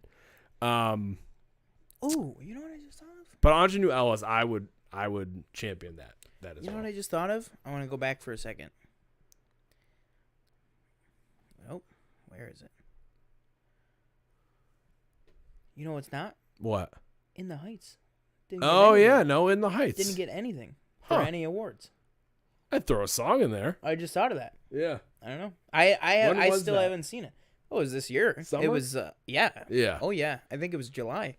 June or July? June. I think it was June. Maybe they said, "Okay, Lynn, we nominated one of your things. Maybe." Yeah, exactly. Like granted, I mean that is always something to take into consideration Right. that it's the same person, even though it's multiple projects. But still, I Yeah. just because I was thinking about West Side Story and I was like, didn't In the Heights come out this year? Yeah. Didn't get nominated for anything. Yeah. Not even Jimmy Smits. Nope. That's terrible. All right. So I you would thinking? say I think Kirsten Dunst was really good. she was very good. And I'll go with I agree. I'll go with Ariana DeBose. Yeah. She was really, really good. She seems in to that. be getting the groundswell of support from Of support, everything yeah. I've seen. Yeah. Because don't get me wrong. Now, granted, at this point, it's been like over a month since I've seen West Side Story, and I was like, I was so on it. Okay. I like we'll talk about it when we get to some other nominations. I don't think it's like the second coming that some people are, Yeah, some people say it's better than the up, original. building it up to be. Yeah. Like it's not like we're dealing with like a Blade Runner 2049 after like the first Blade Runner type of thing. But I do think probably Ariana DeBose kind of stole the show a little bit more than like Rachel Ziegler. Heard she has was able like to. I guess she has a very like big energy like on Yeah. screen and everything. Yeah. Danielle real quick said King Richard was so good. She said I think it was because it was an adaptation. Boy, sure if it counts as original. As far as song category goes, and then she said to be honest, In the Heights should have had a cinematography nomination. Yes, it was also very beautifully shot. All right, next. Let's see what we have next. What? I get what she's saying. She says she thinks it was because In the Heights is an adaptation. Oh. It might not be on original song. No, right. Yeah. Yeah. If there was an adapted song. Did we already do the Golden Globes for 2021? No, right? We didn't talk about the Golden Globes at all. No. I'm saying, Oh, did did we they already already do happen? them? Yeah, because they weren't televised. Remember? Right. Yeah, they were just kind That's of released. Right. That's right. Because I was thinking, because they separated a musical and comedy, so yeah, I was musical. thinking, did In the Heights get nominated for musical? Yeah. All right. Costume design. All right, we All right. have Cruella, Serrano. I think Serrano. Cyrano. Yeah. Sorry, Dune, Nightmare Alley, and West Side Story. This is another one where there is a big one for me. Costume design. Suicide Squad was great. Yeah. The costume design for Suicide Squad was incredible. I mean, it's not like I'm saying that it needs the award, but costume design for that versus something like Cruella, there's really no competition there in my mind. What do you Interesting. think? Oh, Cyrano is the Peter Dinklage. It's not even out Yeah, yet. it's like the one Can't based even on watch it Cyrano yet. de Bergerac. Yeah. Or de Bergerac. I would see. I feel like the trailers I don't think Dune is. Nah, I'm not gonna give it to Dune. Dune West. it had better costume design than the hair and makeup, Yeah, but I don't know still why not it was, the best. Yeah. West Side Story, I feel like from the trailers I've seen of it, it just kind of like pops off screen. It's very bright and colorful. But to that, it's like, yes, it is, but also it's like it's very much just inspired by the original look. Yeah. So it's like, it's not like anything. It looks visually beautiful, the costumes and stuff, but it's not like anything groundbreaking. I'll be honest, I'm leaning towards because I think they're gonna give something to Nightmare Alley, and I think they give it one of these kind of technical Technical either ones. what else was nominated for that we went through? Costume design, makeup. Was that Makeup, one? I think it was. Yeah, I think I could see it winning costume design. Mm-hmm. But yeah, I don't think it's gonna. Yeah. I don't think it's gonna sweep. Yeah. Like all the awards it's in. I agree. I'll go. It's probably gonna go to West Side Story. I think. I mean, granted, all of these like predictions and like hopes that we're going through, I think we could both agree that like we'd be fine with a Dune sweep. Like if all these ones that are Dune end up going to Dune, I'd be like, all right, like whatever. But I think probably West Side Story had the best because Dune was so strong in other areas. Yeah, and it was very strong with the costume design too. But it's like I feel like it has such a good shot. Like I don't want it to just like take all the. To me, air out like of the Dune room. is like they're all wearing like the same thing for most of it. Like they're all wearing still suits, all of them. Mm-hmm. So it's like we don't really have that's like only like half of it. Like the stuff on Arrakis and like Oscar Isaac's stuff and like the royal stuff. like the armor and stuff is cool when they get off the ship Yeah. and stuff like that. But like I'm just thinking like most of the movie, like it's all a lot of like I feel like dark colors. Yeah, and, most of the movie they're just wearing like a garbage bag suit. yeah, kind of. But yeah, I'll go Nightmare Alley on this one. You go West Side Story. Nice. All right, next. Cool. Sound. Next up, okay, so this is where the ones that was combined. So this was previously sound mixing and sound editing. Now it's just sound. So the nominees for sound are Belfast, Dune, No Time to Die, The Power of the Dog, and West Side Story. I think. I mean, for me, sound is just I think. Now, if you give Dune, we're not to it yet, but if you give Dune score, Mm-hmm. do you give it sound? No, I think they're two different.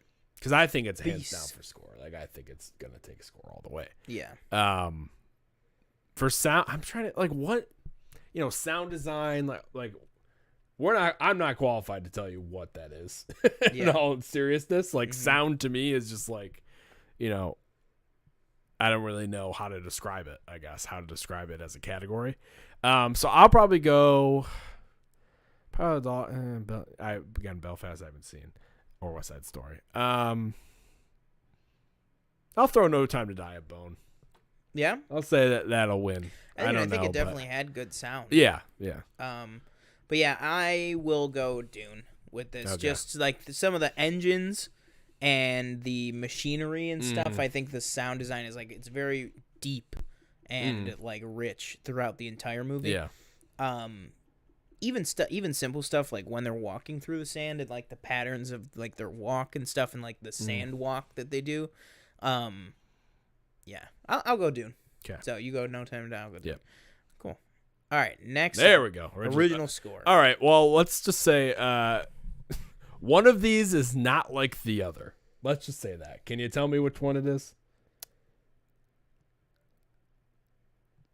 Take out Parallel Mothers.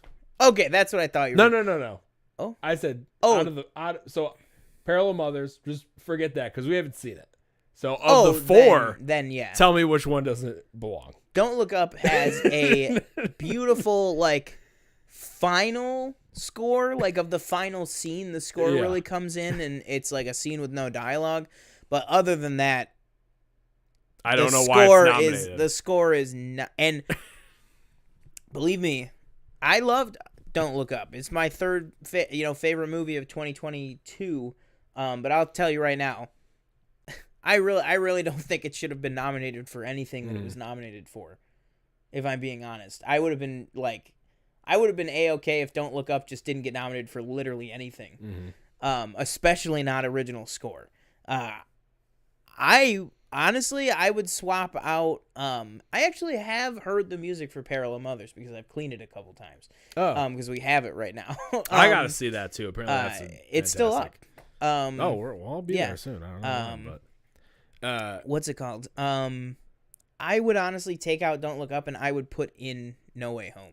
I think the music. I think Michael Giacchino. Fucking like. I mean, that guy isn't. He's. Obviously, it's not like a shock to say that he's one of the best composers of all time, and also one of the best currently working. But he just, anything he's ever done, it maybe not anything in his entire career, but anything superhero wise, I still honestly think that the '09 Star Trek theme that he did is still for me my favorite piece of music that he's ever done. But the musical composition, the blending of the 3 different Spider-Man franchises into the score, as well as just the overall emotion and stuff, I cannot believe that No Way Home didn't get nominated for score. Especially I think that, again, that scene when he's sitting on the rooftop staring at the J. Jonah Jameson kind of screen, I think that secures it for me. And also I'm gonna go one back, the sound for No Way Home. When in that scene, when it literally, you know, it comes in with the stereotypical, but with the thunder strike, like with the you know, like, and then just the music underneath, you know, well, folks, it's clear, you know, anywhere he goes, you know, it leaves death and destruction, you know, and ruin, and we're left to pick up the like, yes, J.K. Simmons' performance in that scene is incredible, but the music is what carries and makes you take Tom Holland's great performance with no dialogue and, you know, build it up to this, like, oh my God, this guy's going through it. You know what I mean? Like, that's all based on the music and sound and stuff. So yeah, I think definitely a snub in this one is definitely No Way Home. Danielle said, did we watch the same Dune? Two-thirds of it was staring at Timothy yelling at his mother in a desert. Not to keep bashing Dune, but when we saw it in IMAX, the sound was terrible, and the same with the brightness. Michelle said, Dune for sound, just the style of film that gets this award. Mixing was terrible, couldn't hear things, but heard some things too much. Wow, okay. So, Danielle, not a fan of Dune. I'd rather listen to Tenet. Any Nolan movie. Yeah. I'm giving the award to Dune. I think it's going to win. I want that to win. If Encanto won, I would not be upset. If Don't Look Up wins, I will be upset because I don't think it should be nominated. And like, I thought that Parallel Mothers, like, the score is pretty good. Like, you know, and I've seen scenes of it and stuff. Like, the score is pretty good, but I don't know. It's just like, it's, you know, it's a good score in a movie, but I don't know. It's not like crazy, I guess. I don't know why it is on this list. But that being said, I will also go with Dune for this award for sure. Next. Definitely. All right. Next up, we have, let's see. Actor in a supporting role. Actor in a supporting role. There so we have Kieran Hines, sorry. Troy Kotzer for Coda. Jesse Plemons for Power of the Dog.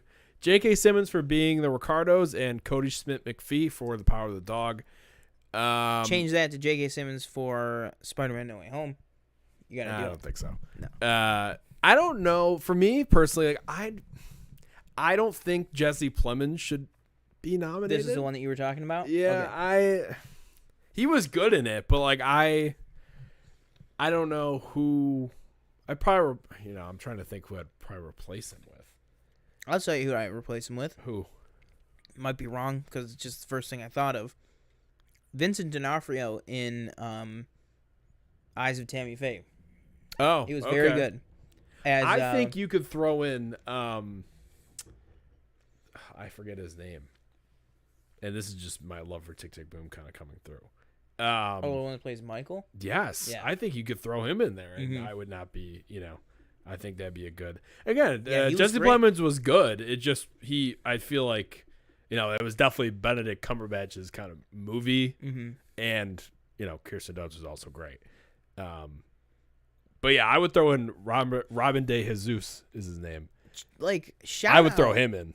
Oh yeah, no, absolutely, I agree, because I think out of the two, as much as I love myself, Jesse Plemons, to me, out of the two, I think that Cody Smith-McPhee really was the better performer.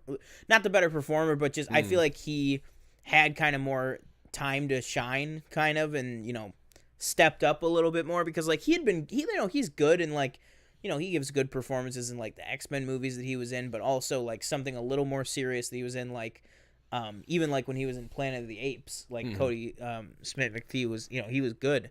but I feel like he really like kind of came out of his shell to kind of step up onto a higher rung of acting with the Power of the Dog. Whereas I feel like Jesse Plemons is like, you know, he did his Jesse Plemons thing where it's like, you know, he's a really good actor, but I don't know. I feel like it wasn't as remarkable. I guess. Yeah, if that makes sense. Yeah, J.K. Simmons. He has some. Have you seen Being the Ricardos? Not yet, no. He has some good scenes, like with Nicole Kidman, one in a bar, and then one they're kind of in this like in the behind the stage, and they have really another good scene. But yeah, I would probably take Jesse Plemons out, but I would love to see Troy Kotsur win. I think he's great in the movie, personally. Nice. I don't know. I feel like I'll go Cody Smith McPhee on this. I might change it to Troy Kotsur. I might change it to J.K. Simmons. I might change it to Kieran Hines, who I think will win. I think Kieran Hines will win this. Only because anytime I hear about Belfast, all I hear about is Kenneth Branagh's directing and Kieran Hines' performance. That's the main thing that people are talking about coming out of it. So that's, you know, and also Kieran Hines is like, you know, obviously he's an amazing actor, like Harry Potter, bunch of other stuff, actual, you know, deep dramatic roles and stuff. But I feel like this is a good shot and a good chance for him to, you know, get the Academy Award and stuff, for kind of like a huge career of work too. I feel like might be at play with him too. So yeah, I feel like maybe once I see Belfast, I might lean more towards Kieran Hines, but I'll go with Cody Smith McPhee right now. All right, cool. Next up we have is... original screenplay. Nice. So we have Belfast, written by Kenneth Branagh. Don't Look Up, Adam McKay. King Richard, Zach, what does that say? Balin. Licorice Pizza, Paul Thomas Anderson, and The Worst Person in the World by Eskil Vaught. Question for you.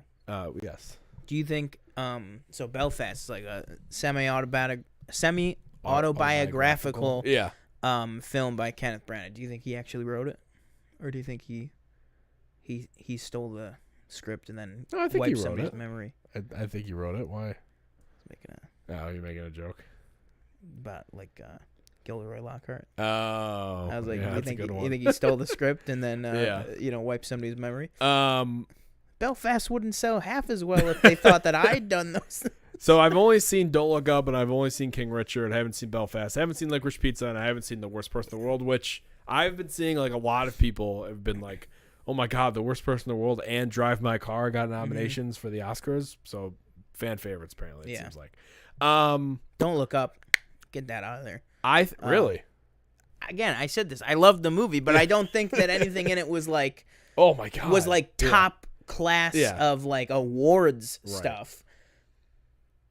I mean, I'm happy it got nominated, but I don't think it deserves to win. Yeah. I think, and this is just me thinking, like, I think if the Academy gives anything to Paul Thomas Anderson, they're going to give him something writing, probably. I don't think it's going to, again, I haven't seen the movie, but I don't think it's going to win Best Picture. Especially with all kind of the, not controversy, but just like, you know, discourse around it. And, you know, should it be something that's shown and not, you know, talked about in a certain way, you know, this whole thing. So I think he has a chance, but I know, you know, a lot of people are rooting for The Worst Person in the World. So I think that also has a very good chance. Yeah. I'm going to say, because it's the only thing I've seen on there besides Don't Look Up, I'll go with King Richard as what I want. But I think Belfast will win. Yeah. I think it's a Belfast. I'm going hard into. All I'm saying is I really hope that once I see Belfast, I really love it, so that I can throw my full support behind all these things that I think will win. But I think just based on the notion of everything and the kind of the talks that people are having, I think that Belfast and Kenneth Branagh specifically, I think is going to be a big year. All I'm saying is he better be in LA and not Skyping in from London, because I think he's going to need to be, you know, picking up some statues this year. Yeah, I'll probably go. I think Licorice Pizza is gonna win. Again, I haven't seen it, so maybe maybe the writing sucks. Yeah, but I would love King Richard to win. Yeah, but I am interested in Worst Person in the World because everybody seems to be talking about it. All right. You want to read Next. chat for a second? Oh, yeah. Sorry. Danielle said, I didn't dislike Dune. I just think everyone thinks it's God's gift to Earth, and for what? She also said, I'm disgusted that Licorice Pizza has any nominations. Also wanted to boycott the Oscars. Wanted to boycott the Oscars. Yeah, there's a lot of people with that thought process, which, totally understandable, and I totally get. Yeah. Well, next. Animated short film. Okay, well, I'll read them, and then we probably won't talk about it all. So we have Affairs of the Art. We have Bestia, Box Ballet, Robin, and The Windshield Wiper. Nice. Again, haven't seen any of these. These will probably be on a mixture of HBO Max, Netflix, and Disney Plus in the two coming months. Yeah, before the Oscars. So I'm sure we'll all get a chance to watch them. They sometimes do a theater release of all of them, I believe. You know what's great about the movie theater I work at now? Yeah. We get Fathom events, so that means we'll probably get that. So I'll actually be able to watch it. Cool. But yeah, because I think one of the best animated short films of the last few years is what's Bao, right? Oh, yeah. And that was, I feel like a lot more eyes saw it because what was that attached to? Coco? No, Coco had pulled off. Was it Incredibles? No, that was pre-pandemic Incredibles too. Yeah, but so was Bao. I think it was. Maybe. Oh, maybe it was. Yeah, I think it was. Too. Okay. But yeah, I mean that was a great one. So I mean they definitely the animated short films definitely have the potential to be like really really good. What was the other one? The hair one. You remember the name of that from last year? No. That was really good. Hair Story or no, I don't remember what it's called. Yeah, but that one it was very good. All right, so let's see. Live action. Another one film. that we. All right, so I'll read these ones and then we'll go on because we haven't seen them. So live action short film: A la Kachu, Take and Run, The Dress, The Long Goodbye, On My Mind, and Please Hold. Please hold. Nice. All right. Next. Adapted screenplay. Right. Here we go. So we got. I'll read them. Sorry. Okay. No, you're good. We got Coda, Drive My Car, Dune, The Lost Daughter, and The Power of the Dog. I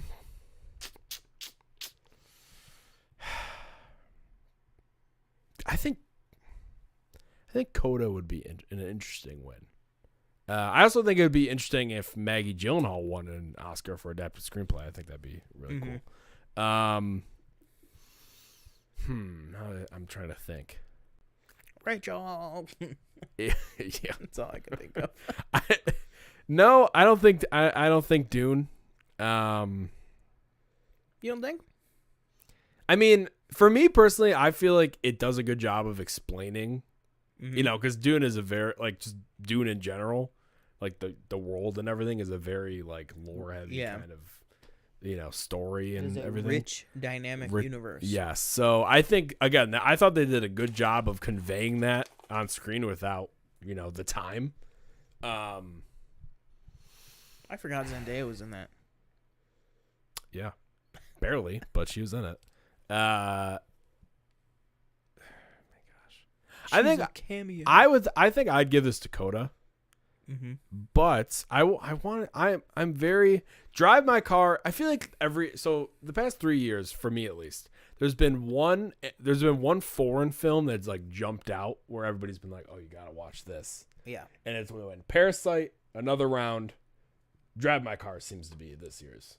So I'm very I'm very intrigued by that movie. I am looking forward to seeing it at some point. So maybe my mind will change before we, probably make like our official picks before the actual Oscars. But yeah, for me, I'd probably go with Coda. Nice. All right, and these ones we'll probably go through a little bit quick, just because we have short on time. Yeah, short on time. All right, we did that one. All right, next one up is film editing.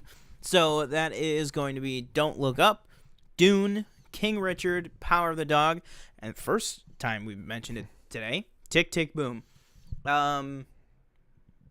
I am gonna go with for editing.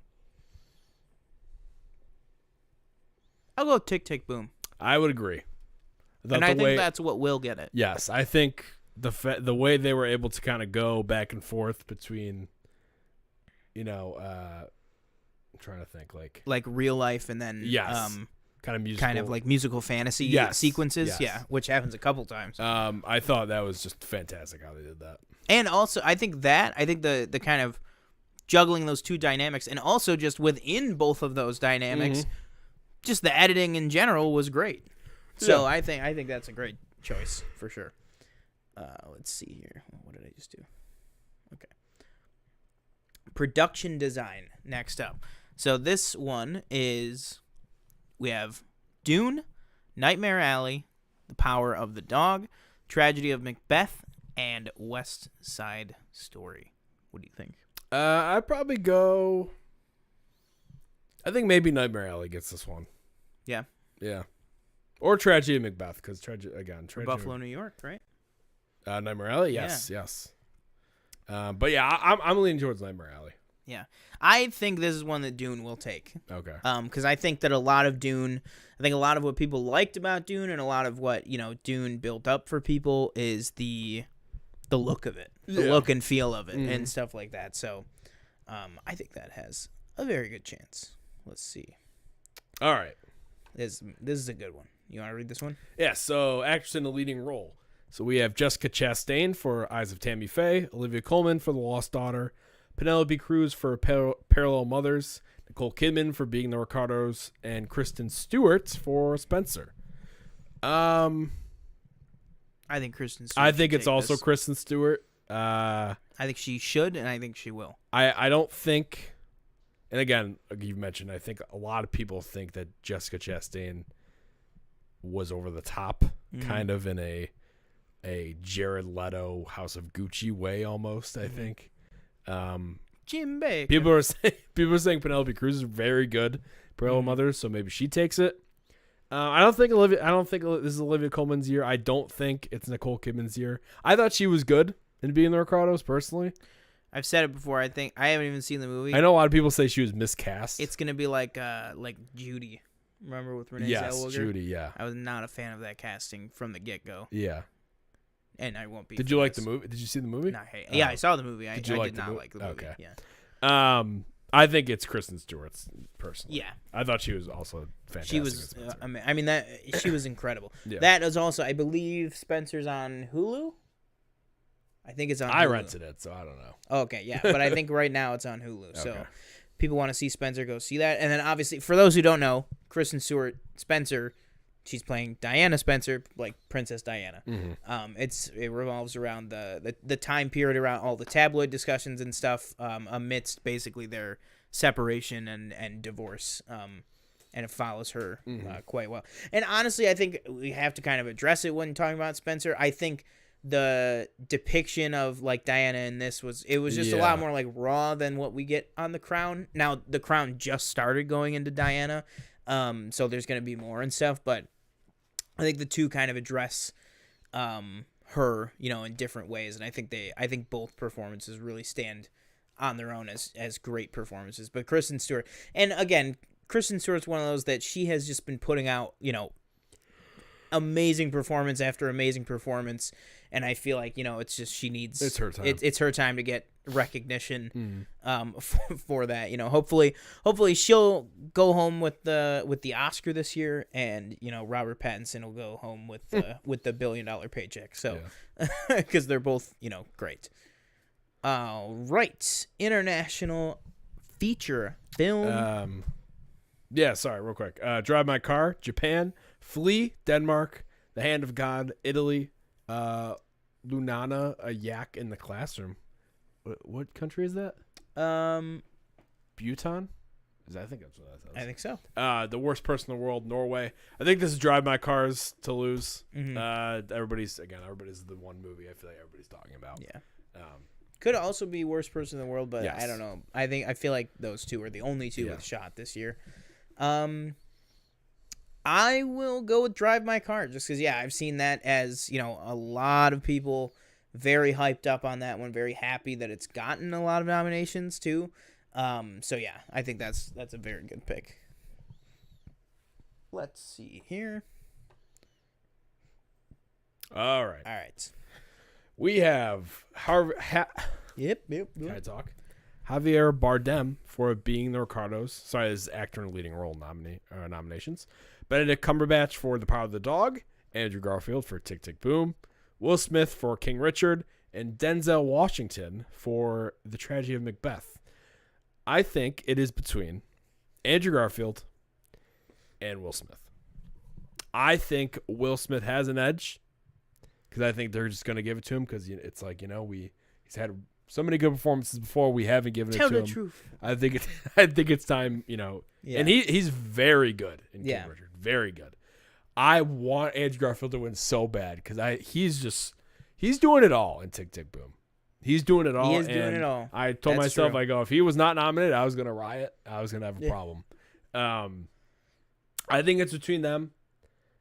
I think Will Smith's going to win, but I want Andrew Garfield to win. But I would not be upset with Will Smith winning because, again, he was amazing in King Richard. Denzel, also great in Tragedy of Macbeth. I mean, I'll start off with also, I think Benedict Cumberbatch, fantastic in Power of the Dog. No, yeah. Yeah. Yes. Oh yeah, what I was saying earlier was like I think it's crazy how like not only was the cast of No Way Home in the biggest movie of the year, but some of them also gave the absolute best performances that we've seen in movies this year. Or in like with Zendaya, like I'll count Euphoria in there, but like the fact that like they did that movie and then Benedict Cumberbatch also gave one of his best performances ever in The Power of the Dog, and Andrew Garfield gave probably his best performance ever in Tick, Tick, Boom. So I will go with I would be happy with literally any of these because I haven't seen the Ricardos yet, but unlike the Lucy casting, I think Javier Bardem is a fantastic casting choice. I'm really excited to see his performance. I would, like I said, I would be happy with literally any of them. But I would definitely want it to be Andrew, 100%. But yeah, that is what I think.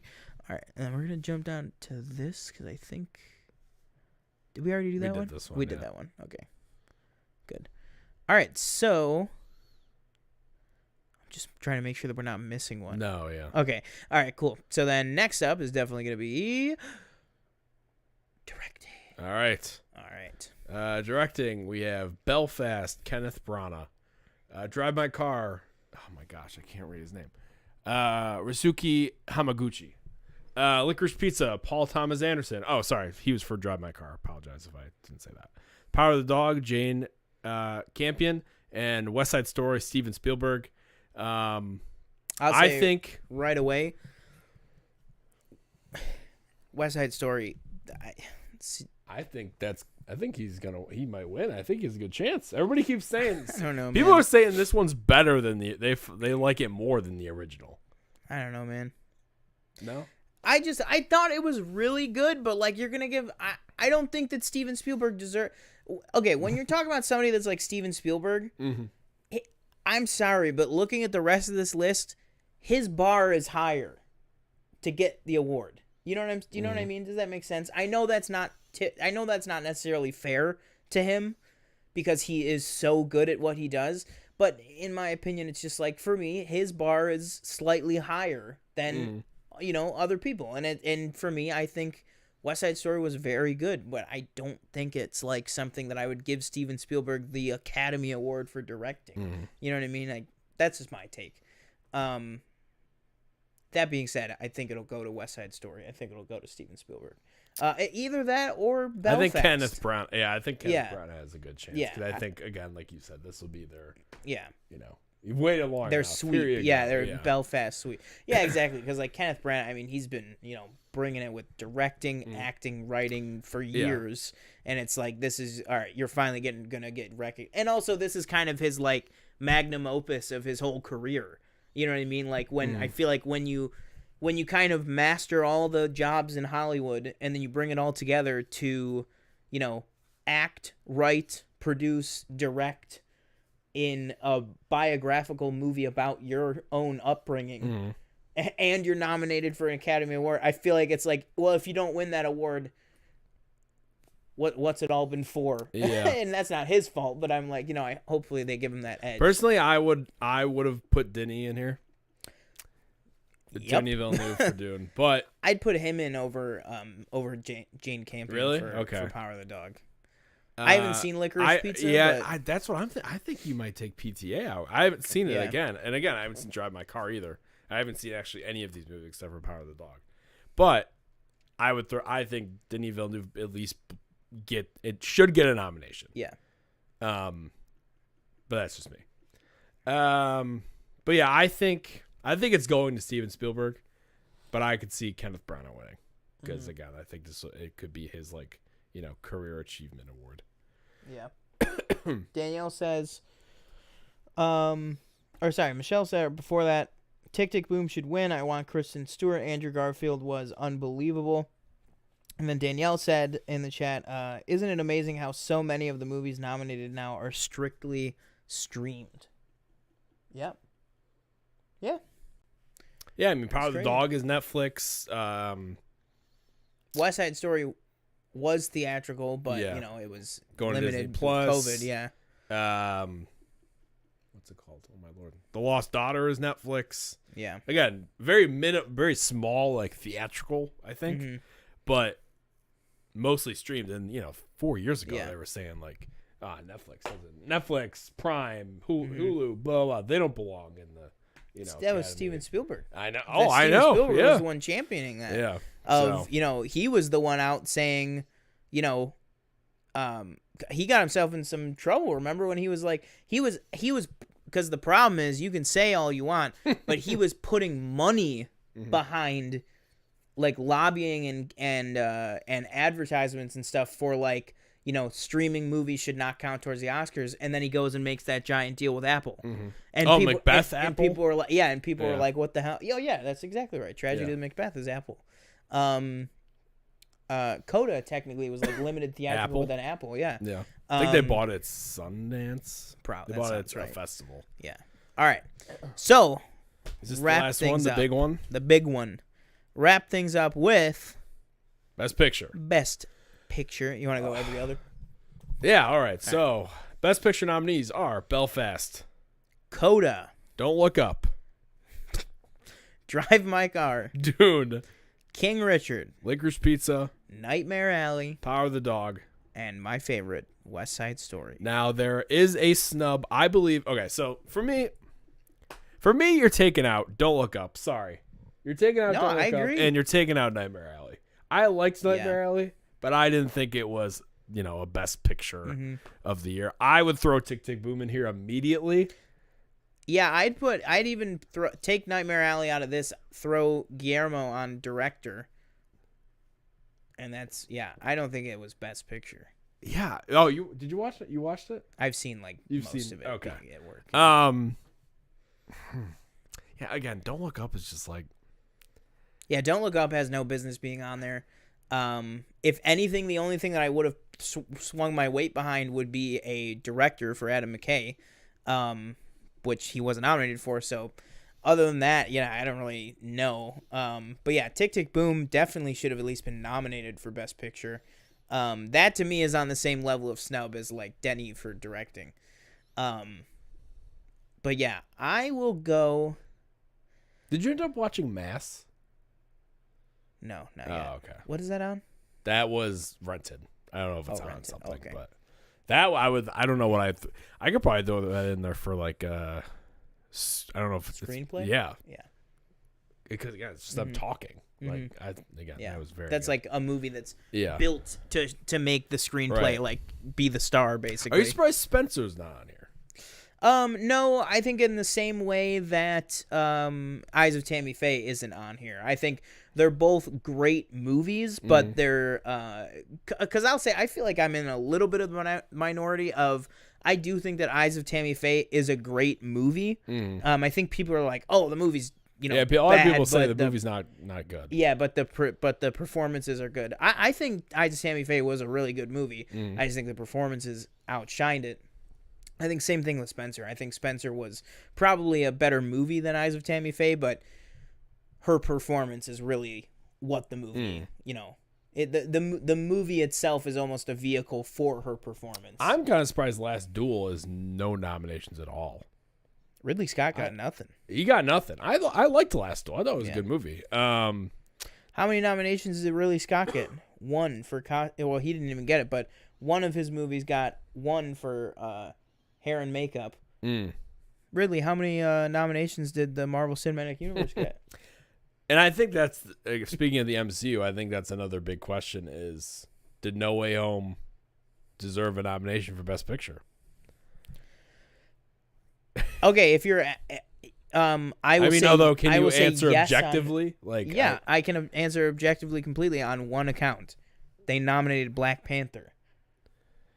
Objectively, in my opinion, I can't say objectively because at John Campy, all film is subjective. But in my opinion, as objectively as you can get, quality of film and fan love for it or whatever, but quality of film wise, I think No Way Home is a far superior film to Black Panther.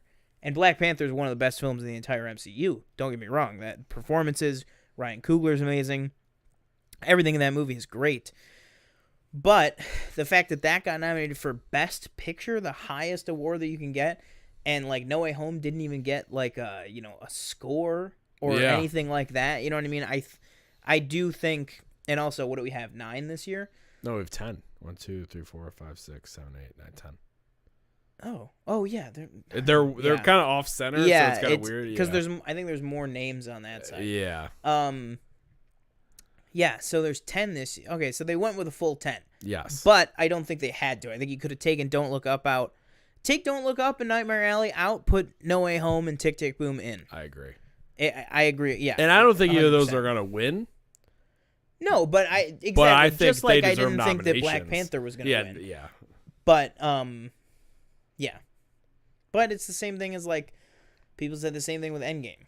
Well, they didn't nominate Endgame for anything, but they nominated Black Panther, so they can't be biased against Marvel movies. And it's like, no, I feel like the Black Panther was like a one-time, like, oh, there you go. Yes, I you know completely what I mean? agree. Like, yeah, here's your nomination. Like, You're not winning, but here we you go. did our part. I think just the culmination of No Way Home, you have these 3 different actors who've played 3 different Spider-Men in their careers coming together, and it's not it's not like some generic MCU story. It's it's not like it's, no offense to this movie, but it's not like it's Ant-Man and the Wasp. Yeah, it's like it's Tom Holland's character of Spider-Man losing one person he cares about, and going through that and dealing with it and dealing with the grief and the anger and everything, and becoming his own Spider-Man. And I think that yeah, and it's what the fans and everything said, but it's also Andrew Garfield said it himself. You take Toby and Andrew out of the movie, it still is probably the best Spider-Man movie we've ever gotten, because the story of Peter Parker works so well. I figured it out. Take him off. Jesse Plemons, yeah. Throw Willem Dafoe on there. You could throw Willem Dafoe Willem on there. Dafoe was incredible. Yeah, you know what? Yeah, he was very good. He was so good. I just, I don't think they're not. Yeah, Green Goblin. Yeah, what do you mean, Norman Osborn? Like, you'd have to Who's nominate that? him for Norman. Yeah. You couldn't say Green Goblin. You're right, they'd have to change what he's credited as. They'd be like, "What is this character called?" And the winner is Willem Dafoe for Green Goblin. Yeah. Oh my God! And he holds up the award. He says, "Me and this guy are gonna have a hell of a time."